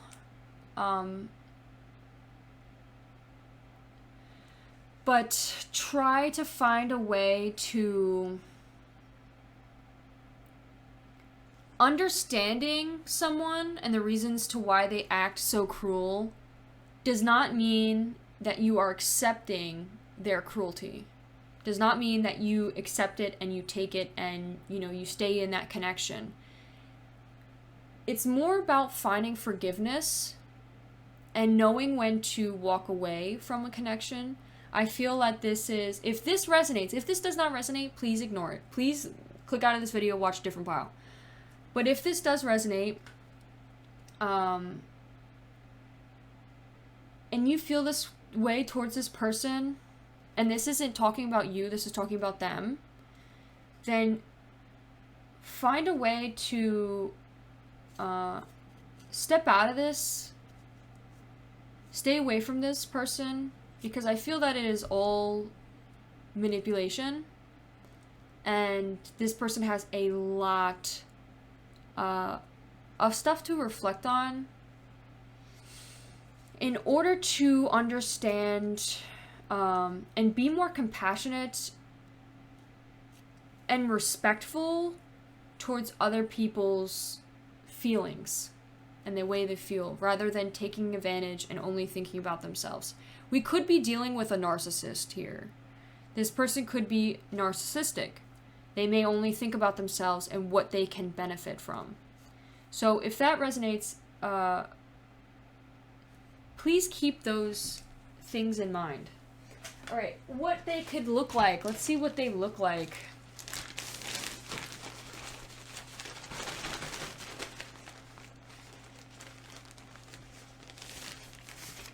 So we got 2.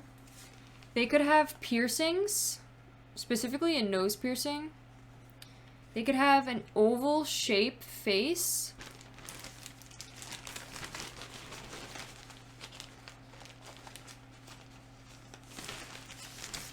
They could have dreads. They could have narrow shaped, like close set eyes. Okay, so that could be their appearance. It doesn't have to resonate. It's just like maybe for some of you. So let's see what their initials could be. So their initials could be an X. What the heck?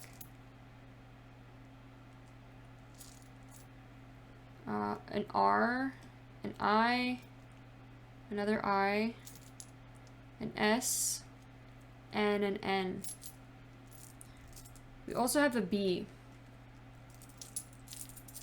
And we also have Libra came out again, Cancer also came out again, and also Sagittarius came out. So those could be significant. A candy cane also came out again. The last pile of candy came out, so that's interesting. Okay.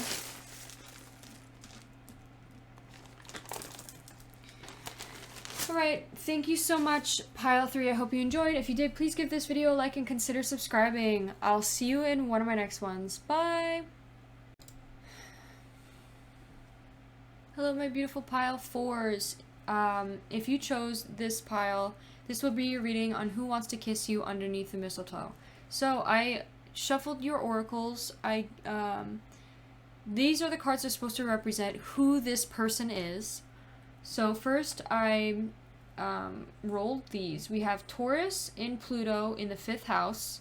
So that could be significant, maybe something in the chart specifically. You could also look it up and figure out exactly what this means. So like, what does Taurus in Pluto mean, as well as in the 5th house? Something you may want to look up, and maybe that's something very particular about their personality.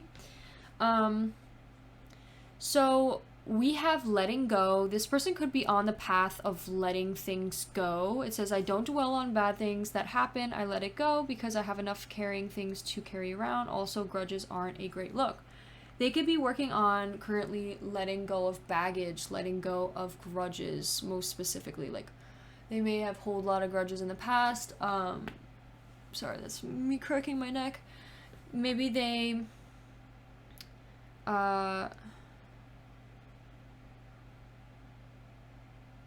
yeah, just held a lot of grudges. They could be a water sign, We have water here. We also have Taurus. So that could be something. So with the oyster says patient, secret keeper, and hiding inner treasures.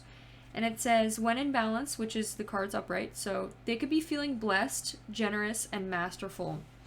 Basically, the oyster is someone who is focused, determined. They can achieve whatever they put their mind to, and they achieve it with grace and charm. The only problem is the oyster is the type who often take their inner gifts for granted. They could be shy and a little doubtful. Maybe they they worry maybe I'm not good enough, but in reality they are way more than good enough. They literally are so talented, so determined, and so blessed. It also says it could lead to withdrawing or protecting their deepest desires in life work, like they may not go after their dreams and just keeping it and protect it rather than going after it out of fear. Also, it's important to reveal your inner treasures, reveal the things that make you special. Well, we're talking about this person needing to reveal their inner treasures. And it says, what have you been hesitating to share? And because the world is waiting to see. So this person could definitely be feeling very blessed, very lucky right now, very generous, very masterful. We have the luck card. It's in reverse, but the fact that it's underneath the oyster card and saying that this person feels blessed, I'm going to say that this person feels very lucky. Maybe they have very good friends. Maybe their friends are something significant that is giving them a lot of luck. It could be feeling very lucky about their friends. Maybe they feel very comfortable with their friends. Maybe they are having a lot of luck with their friends. Maybe mostly speaking up with their friends, like, for example, talking about what they need to share, or like very open and vulnerable with their friends. They could trust their friends, feeling very comfortable with their friends. So we also have the Forest card. Basically, the Forest is the fact that it's in reverse can represent concealment, density, and savagery. But the Forest overall, the card is like the woods, the thicket, the jungle. So it's like if you ever watch a movie, like for example, what is it, Dorothy? What is it? Fuck. The Yellow Brick Road? What is the movie called? You know what I mean. So Dorothy goes down a path, and it talks about going down a path, and it's like you can choose either path, and one of them is risky, but also it's like very risky and tricky, but it's a shortcut, or you go down the path that is a little bit longer but safer. And basically the Forest is just a path that you take, and you may wind up in trickery, you may wind up in a more dense foliage or entanglement, but it's like a path that leads you straight to where you have to be or where you want to go. It's like the Forest is basically representing the path you take in life. There may be tricksters, there may be dense foliage, there may be entanglement, there may be bumps in the road, but you're on an adventure. There's gonna be friends along the way. There's going to be glimmers of fairy lights. There's no turning back, so embrace the dim light and move towards the shadows, the unknown. Whether literal or imaginal, brave the forest and get lost getting found. So that's a really sweet card. I definitely think this has to do with, it talks a lot about friends. I feel like this is like definitely talking a lot about friends. I think this person may have a good set of friends that they could be vulnerable with, I feel like they're definitely on their path of life right now, and living through it and just taking the path. It says concealment, density, and savagery. They may be currently in a position on their path where there is concealment. Maybe there's something that isn't being fully shared.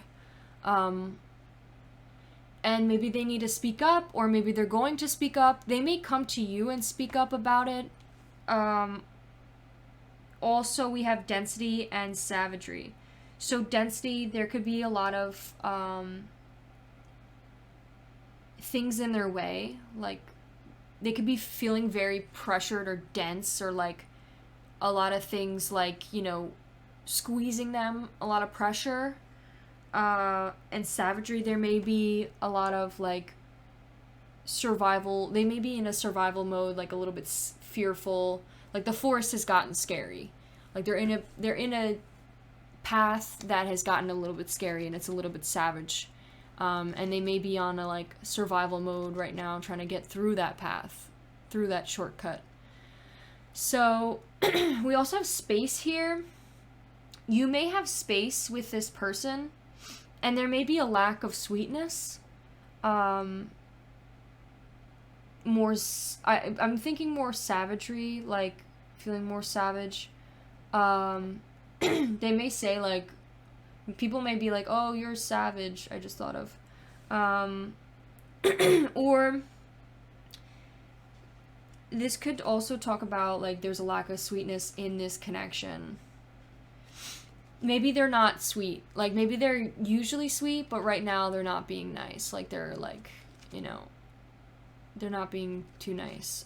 They could definitely be having space. There's some sort of space between them and being sweet. Or maybe you are being not so nice to them, but you used to be sweet. And there's a space between the two of you.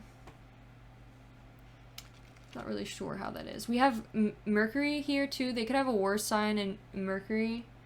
And also could be water sign Mercury in the 11th house. So let's talk about what the 11th house represents.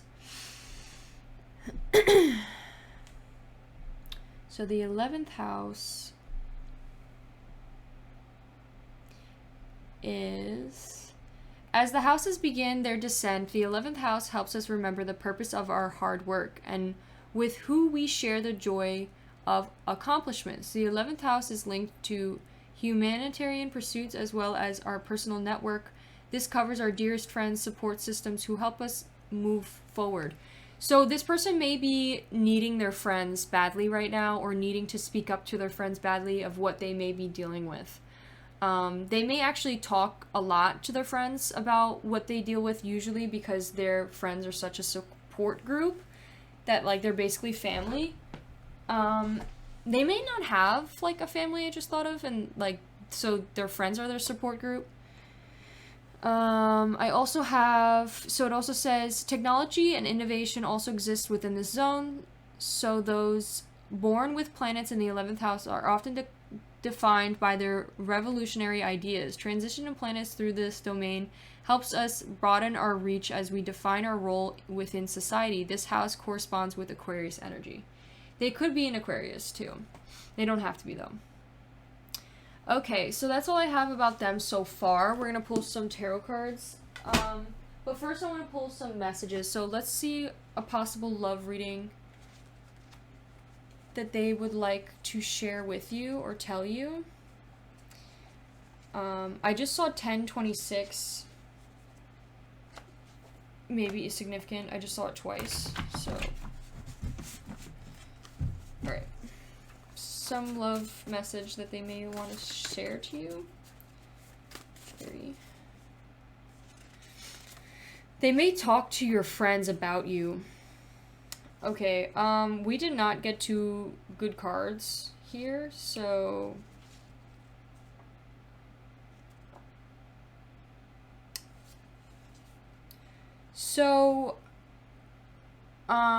this is kind of a deep message. If it doesn't correlate to you, please do not interpret it. If this person does not give you the signs that they are this way, please do not assume that they are this way. We got physically abusive, and we also have cheater in reverse. So, by the way, they may not be physically abusive. This could be that they may be physically abused. Maybe they are currently dealing with a savagery household. Maybe they are being physically abused. If this does not correlate, please ignore these messages. Please, please, please. They could be dealing with that. They could be being a savage. They could be physically abusive. But if it isn't that, please ignore it. We have cheater in reverse as well. They could have thought about cheating inside, like being a cheater. They also could be being physically abused by a cheater. Maybe their ex. Also,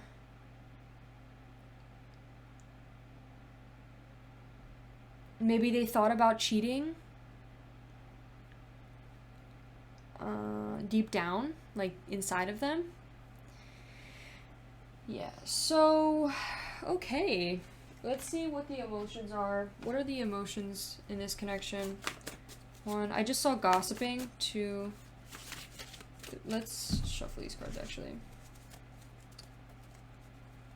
I saw holding grudges came out. They may hold grudges towards someone who physically abused them. 1, 2, 3. Cares. They could care a lot about you. Know that if someone is physically abusing you, they do not care. So if this is this person who is physically abusing you, and the fact that this care card came out, that's not the same person. If someone is willing to physically abuse you, it does not mean that they care about you. They don't care about you.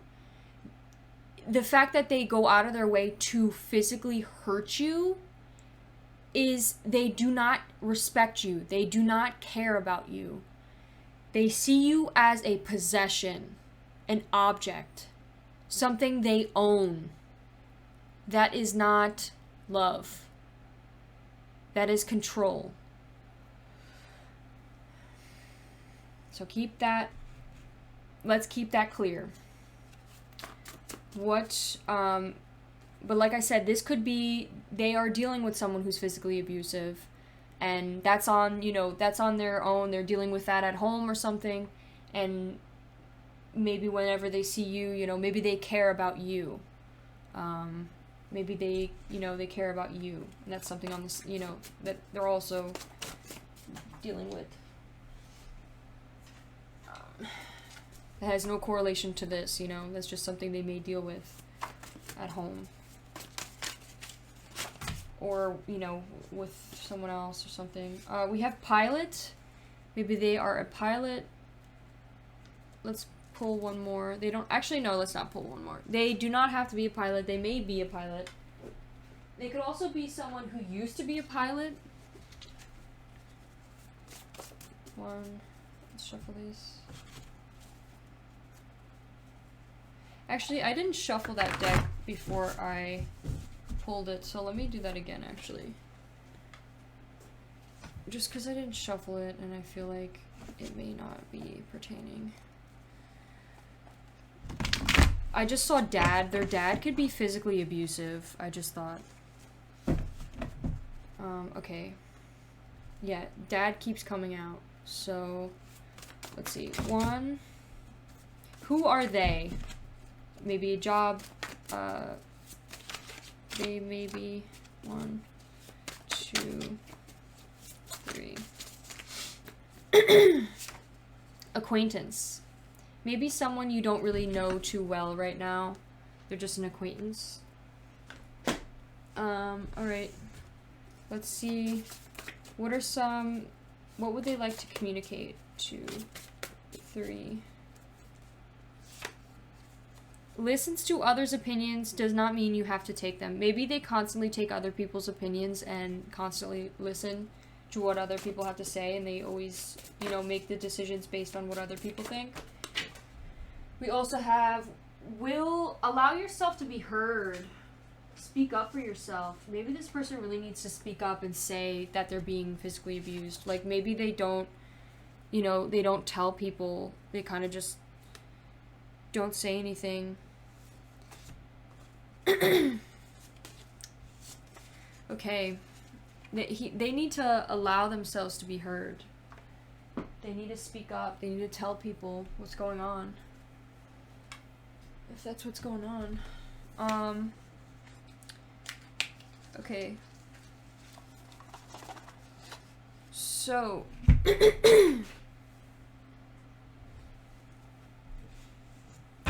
let's see. Let's ask with the tarot. So the first row is going to be, who is this person?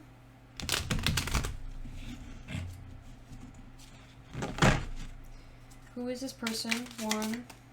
Got a card that flipped over. We have negative self-talk, releasing pain, forgiveness, optimism, recovery, moving on.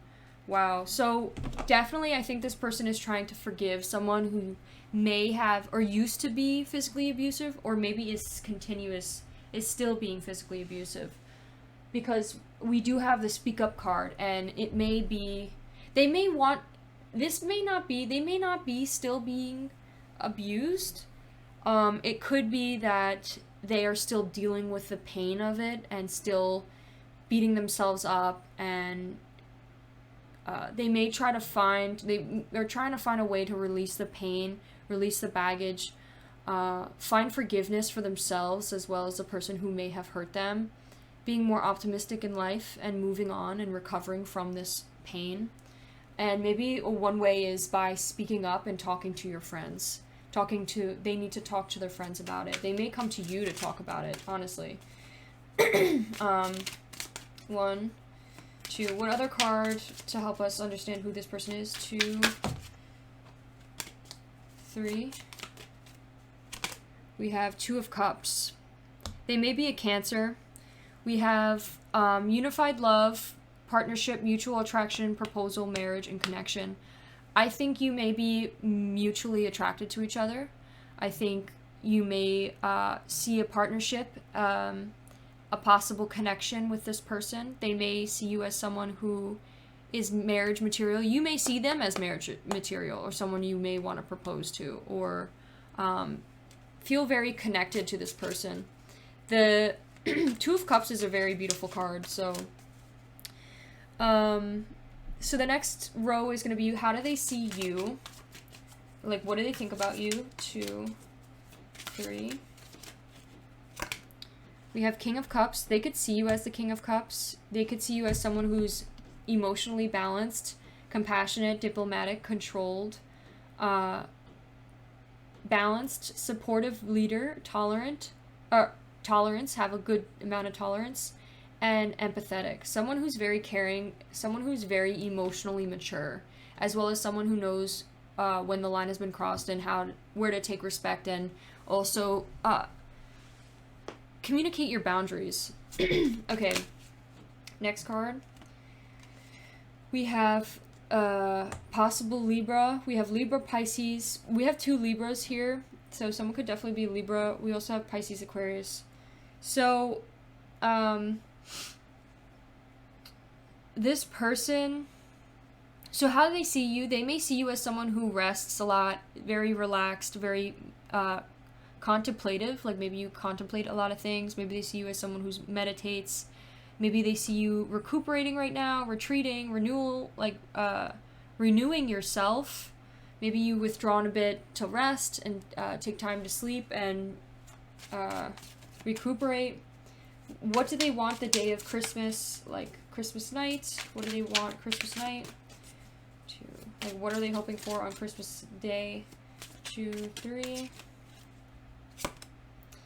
Another Libra card. So this person could definitely, there could be some sort of Libra. energy here. We have difficult decisions, weighing out options, avoidance, deadlock. They may want to weigh out the options of... Oh. We also have Scorpio here. 5 of Cups. So, on Christmas Day, they may be feeling regret, feeling disappointed, being very pessimistic, or having a lot of grief or loss.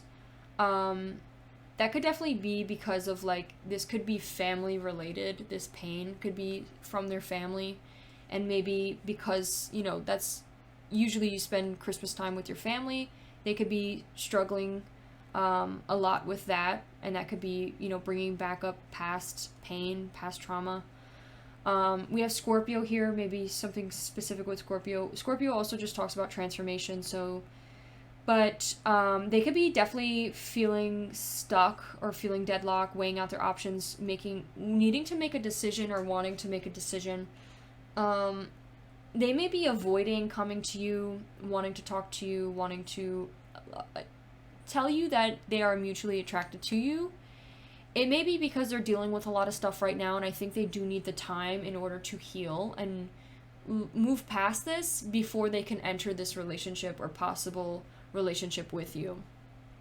So that could be definitely something that they are working on the night of Christmas. Like, maybe they're like, I want to fix myself, I want to better myself, I want to make these decisions, I want to weigh out my options in order to come to you. I think also they could definitely be feeling stuck on that day, though. Feeling very stuck on that day. Focusing mainly on the negatives rather than the positives. Looking at all of what they lost rather than what they've gained. Okay, the future of this connection, what they want the future to be.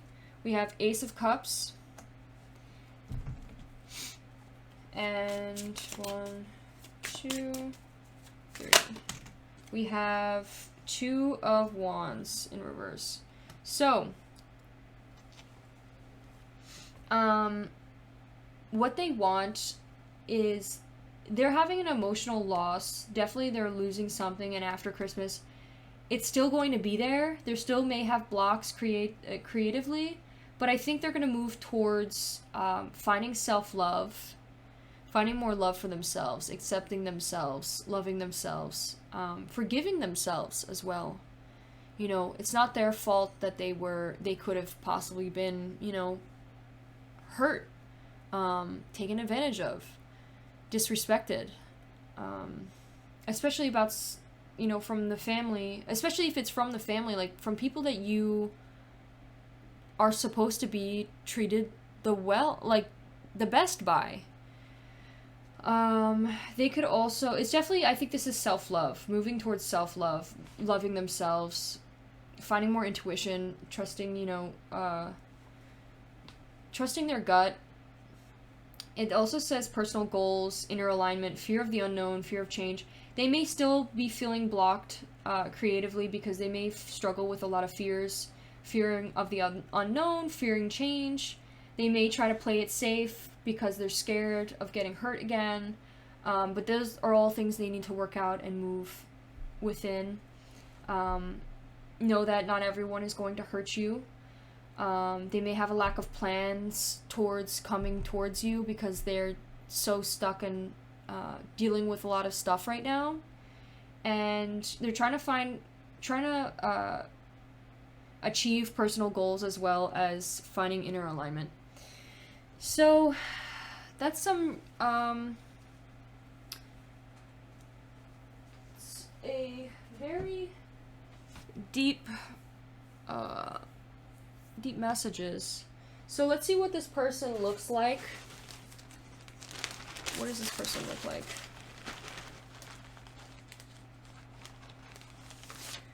They could be a bit shorter, or that might be average height, actually. This might be average height. They may be average height. They may have darker skin. Like, I think that's like brown. We also have, this person could also have yellowish, like warm yellowish skin. And then, let's see what else. We also have heart-shaped face. They may have a heart-shaped face. Let's see now. Possible initials.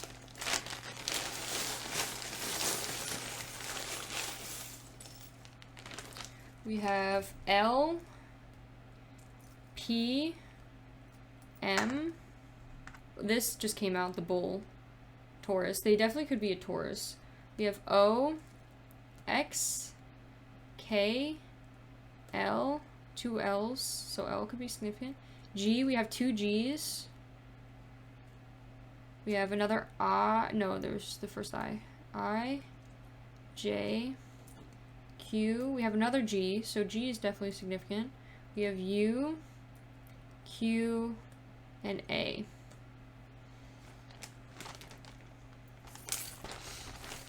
Okay, so thank you so much, Pile 4. I hope you enjoyed. If you did, please give this video a like and consider subscribing. Alright, I'll see you in one of my next ones. Bye!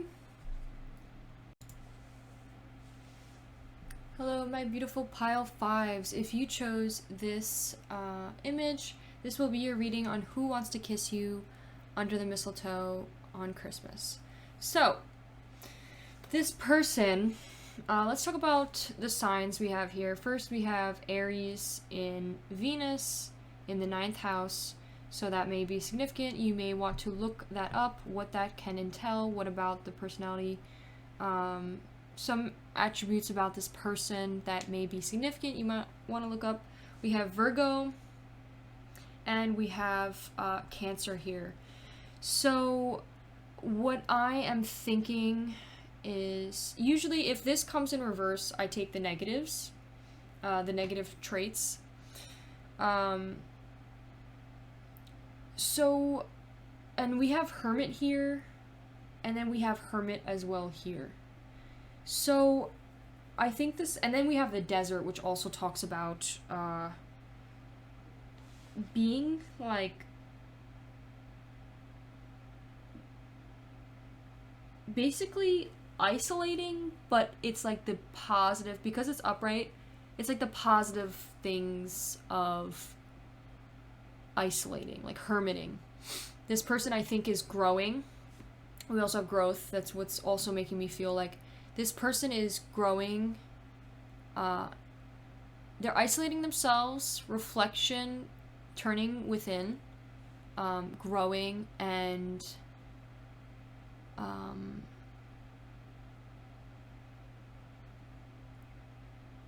it's almost like they're being forced to do that. They may be like feeling deserted. Maybe you, I don't think like you walked away from this connection. I think it's more of like they had so much shit going on in their life that it was like they were forced. So many things happened in their life that it's like they're forced a drought. It says the drought, the wasteland, the badlands, the desert leaves us disoriented, desperate for direction, grasping for meaning, longing for solid ground. For endless miles, we are confronted with a lack of clarity and extinctional dread. We are thirsty, hungry, pleading with life to get back to normal, to become animated by the simple pleasantries of day-to-day life. The desert offers no comfort, and all must pass through it. If you can embrace the discomfort of the desert, knowing you will someday reach water again, you can tap into great potential energy of the landscape. Its light of blinding bright, and its dark, terrifying deep, which makes unbridled creativity and clairvoyant visions. Truth resides in the desert that otherwise remains hidden. The crows, the shadows, the coyotes call surrounding you. Let the winds and the sand work their deep magic, weary traveler. So this kind of reminds me of literally like this person is stranded on their own, forced to be isolated from the like community to society. Like they're stranded and being forced to reflect, being forced to see these visions. it's interesting too if you think about it. Like, if you ever think about the movies, like in what you see in the movies where someone's stranded in the desert and they're there starving, miserable, such an uncomfortable situation, and then they start to hallucinate, and usually the hallucination is about some sort of lesson, something that they're supposed to be taught, something that they learn, that they end up being something that they learn. And I think that's like a message, literally, like, this person is going through that. Maybe not physically, like, they're not in the desert, obviously, but they could literally be mentally going through that. Like, they are feeling very, like, their ground right now is not stable, and they have to get through it, through this uncomfortable situation. I think this person also has a great sense of intuition. They may actually see visions or have a very good sense of intuition and, like, seeing the future or predicting how people will turn out. We also have comfort. I think this person might be very comforting. They may be very comforting towards you. So with the unicorn, this is like a magical being, someone that is, you can't tell if real, like, you're like unimaginably real. This person could be like very special to you, very special person. It's like almost like too good to be true. It says reconnecting to inner higher wisdom or divinity. So this person could definitely have difficulties understanding whether the divine is real or not. Like, maybe they believe in ghosts, or maybe they believe in a higher power, but then also are like, I don't know, is it real? But then, like, there's these times where things happen, they're like, wow, like, actually, I feel that it's weird, like, real. And maybe they have such a good sense of intuition that they're able to, like, predict things. Their, like, third eye is open. Also, we talk about, we think about a higher power and our mind hesitates between yes, no, maybe. Is it male? Is it female? Does it have a name? Is it a feeling? The unicorn can appear and wake us up to curiosity about the higher self and the divine. It is, they're like trying to open up their higher self, trying to grow into their higher self, better themselves. It is a card of questioning, exploring, contemplating the inexplicable. The mind's eye knows there is something beyond our day-to-day lives, a deeper dimension in our experiences. The mind's eye reaches and reaches out of grasp, searching for something more. You are the unicorn. You have begun your quest for the answers. That's like to this person. This person is on their quest for their answers. They have the 6th chakra, the 3rd eye. It's believed to be responsible for their intellect, intuition, and deep wisdom. It's like their eyes can see the future, the past, and the present. Okay, so let's pull some messages now, something that this person would like to say. I think they're also very nurturing, very generous, and very sensitive. I think you also find inspiration from this person. You might find this person very inspiring. And then we have ancestors here. They may have really significant, important ancestors in their life. They also may have ancestors that are watching over them. That's their divine people that, they're spiritual guides that help them with their intuition or give them spiritual messages, spiritual signs. Ancestry in reverse. So it's in reverse. Usually the reverse means something negative. So this could also be like,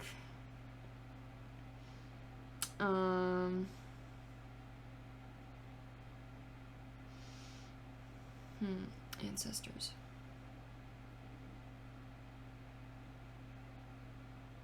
I'm not sure. Maybe they don't really have the greatest ancestors. Like, maybe they're somehow, like, related to, like, someone who wasn't the best, like, person they could have been. Like, not really that great of a person. I don't know. That may not... I think it's more of, like, they just have ancestors that pay attention and take care of them and comfort them. Okay. What's a love message they would like to share or like to say, or something about this love connection. 1, 2, 3.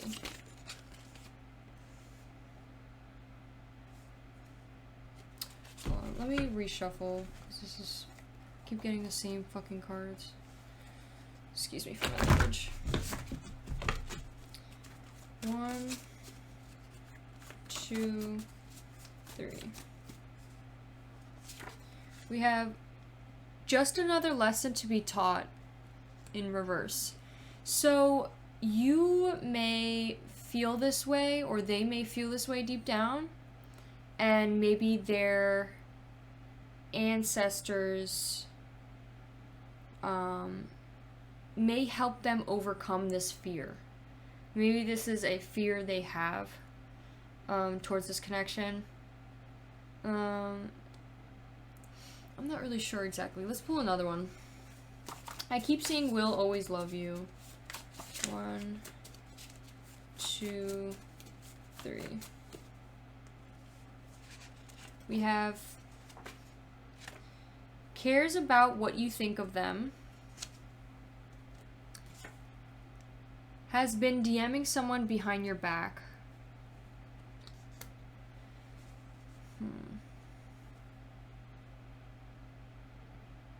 So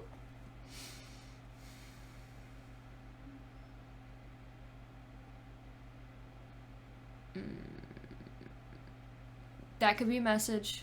If it's not if it doesn't correlate to you, please ignore it. Yeah. I don't know what else to say about that. Let's see, what else? What emotions are in this connection? Maybe you guys aren't even together. Maybe it's more of like, you know, strings aren't attached. What are the emotions? 2, 3. Communication. They could be communicating with their ancestors a lot, or maybe they have good communication with you. Who is this person? Something specific about this person. Who are they?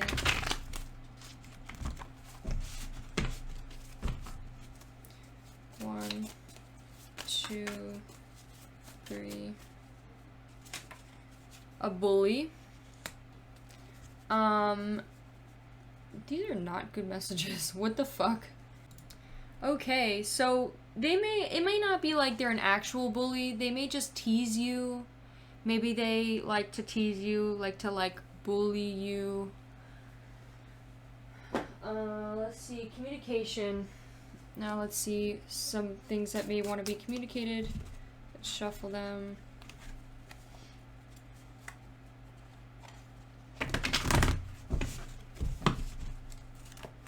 One, 2. Oh, we have feeling alone because no one else understands. They may be going through a difficult time right now, and they're trying to move past it. 2, 3. That is a cognitive distortion. This person is gaslighting themselves into believing just because one thing, you know, just because someone maybe didn't text them back, or someone, you know, maybe ignored them, or someone was mean to them, they assume that everyone, you know, doesn't understand them, or doesn't like them, or that no one understands them, when in reality they just ignore the good and positive messages and the positive things that happen in their life, because all the, you know, they keep this stone hard belief that, oh, no one understands me, no one will ever understand me. That's because you believe that to be true. Doesn't mean it is true. Okay. So, now let's pull some tarot. Let's ask who this person is.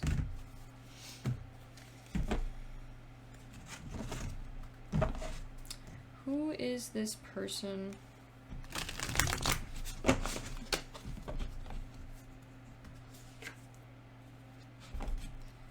One. They could be someone who's young. Someone who's younger.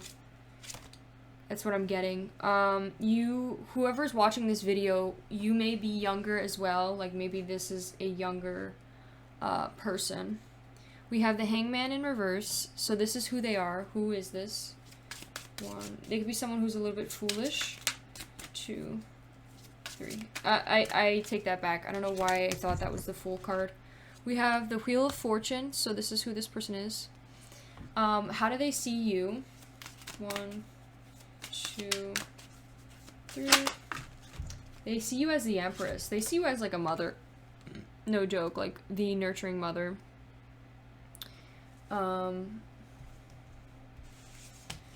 Very nurturing person.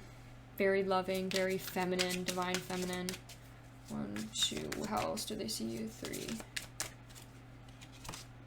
The King of Cups in reverse. They may see you as a little bit manipulative. Let's see.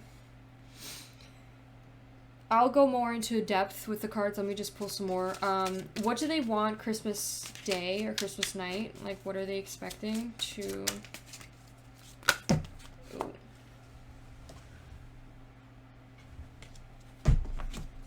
3. 3 of Swords. To get their heart broken, maybe? Or heartbreak. 1, 2... 3. The Devil in reverse. Maybe to break your heart. Oh my gosh. Okay. 1,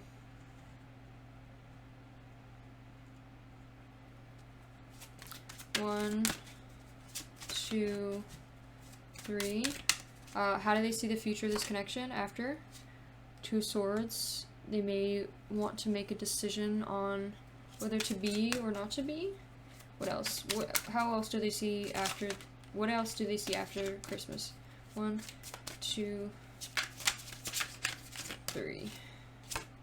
We have the Star Aquarius energy. So someone could be an Aquarius. Aquarius could be significant. Someone you know could be an Aquarius. So that is so crazy. My friend, who is an Aquarius, just texted me. What the fuck?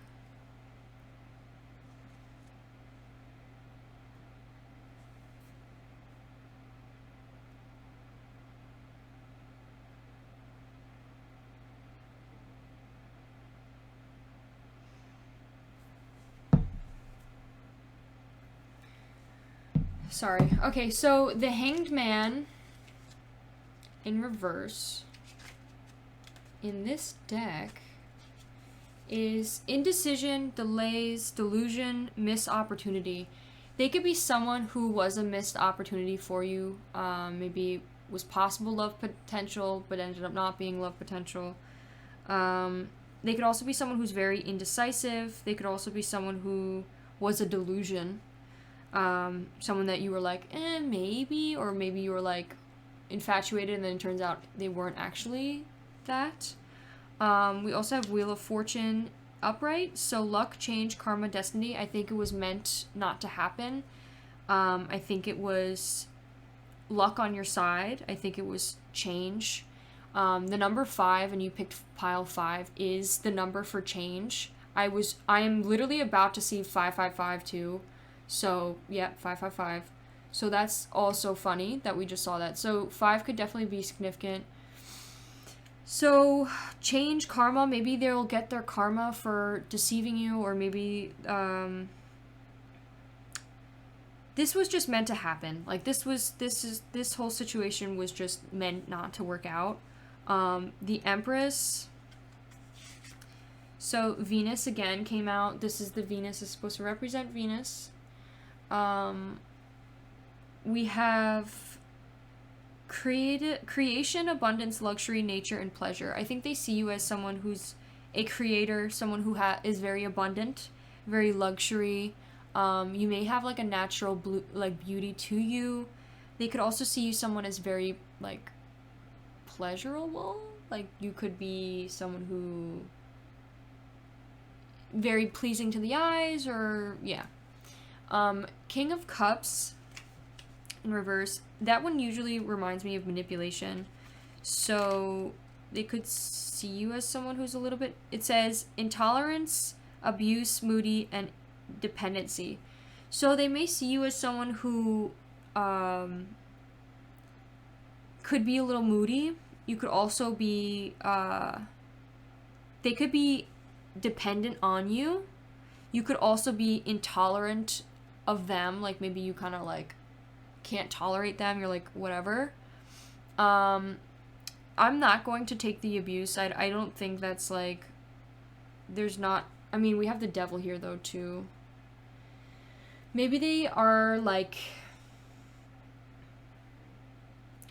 maybe they feel like you may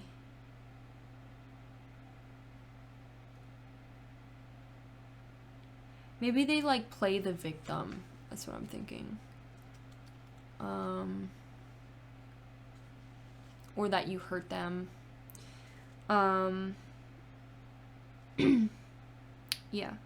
Okay, what do they want for Christmas? So, like, on the day of Christmas, 3 of Swords is in reverse. Forgiveness, recovery, clarity, and introspection. So I think they want to find forgiveness and they want you to forgive them. Whoever, maybe they try to find forgiveness towards you or you're trying to find forgiveness towards them. I think also recovery of this, clarity about it, and introspection about whatever this pain is.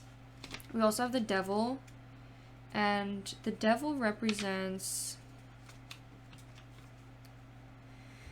in reverse, detachment, freedom, awareness, and vulnerability. Maybe they feel like if you be vulnerable with them or they be vulnerable with you, you guys can find clarity, introspection. Like if you find communication and talk about this issue, I feel like they feel like you guys can move forward, and maybe they could find some sort of, they may feel dependent towards you because there's still some hurt left, but I feel like if you're able to communicate the pain and be vulnerable with each other, that you'll find detachment and freedom away from this, and awareness.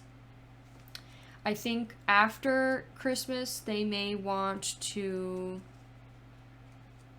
they may feel stuck. They may want to use their intuition towards something. The star, let's see what the star is first, before I make that observation. The star, upright, is renewal, hope, sincerity, clarity. I definitely think they feel like there's going to be a renewal. I'm going to say this is like intuition and compromise. I feel like they see this as like you guys will be able to compromise and work this situation out together. They have hope, they have sincerity, they want clarity, they want to have a renewal with you, a new start with you. Okay, thank you so much, Pile 5. I hope you enjoyed this reading. Oh wait, I'm going to do, before we go, their appearance, what their appearance could be. What could they look like? So they could have hooded eyes. They could also possibly have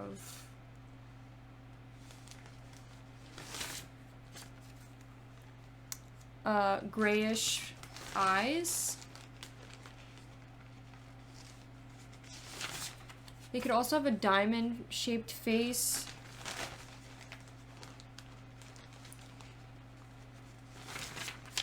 They could also have far-set eyes. Their eyes are a little bit farther apart. Okay. Then we're gonna pull some initials.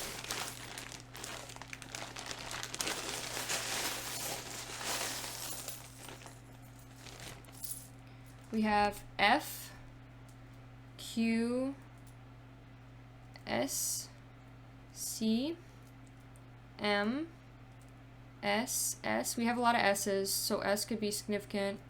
We have another Q. We have a lot of Q's too as well. So someone could start with a Q. A, I just thought of Quinn. L, N, C, O, G, E. I just thought of G, Easy. We also have Virgo came out. Virgo was there before too, so Virgo could definitely be significant. Alright, thank you so much, Pile 5. I hope you enjoyed. If you did, please give this video a like and consider subscribing. I'll see you in one of my next ones. Thank you. Bye.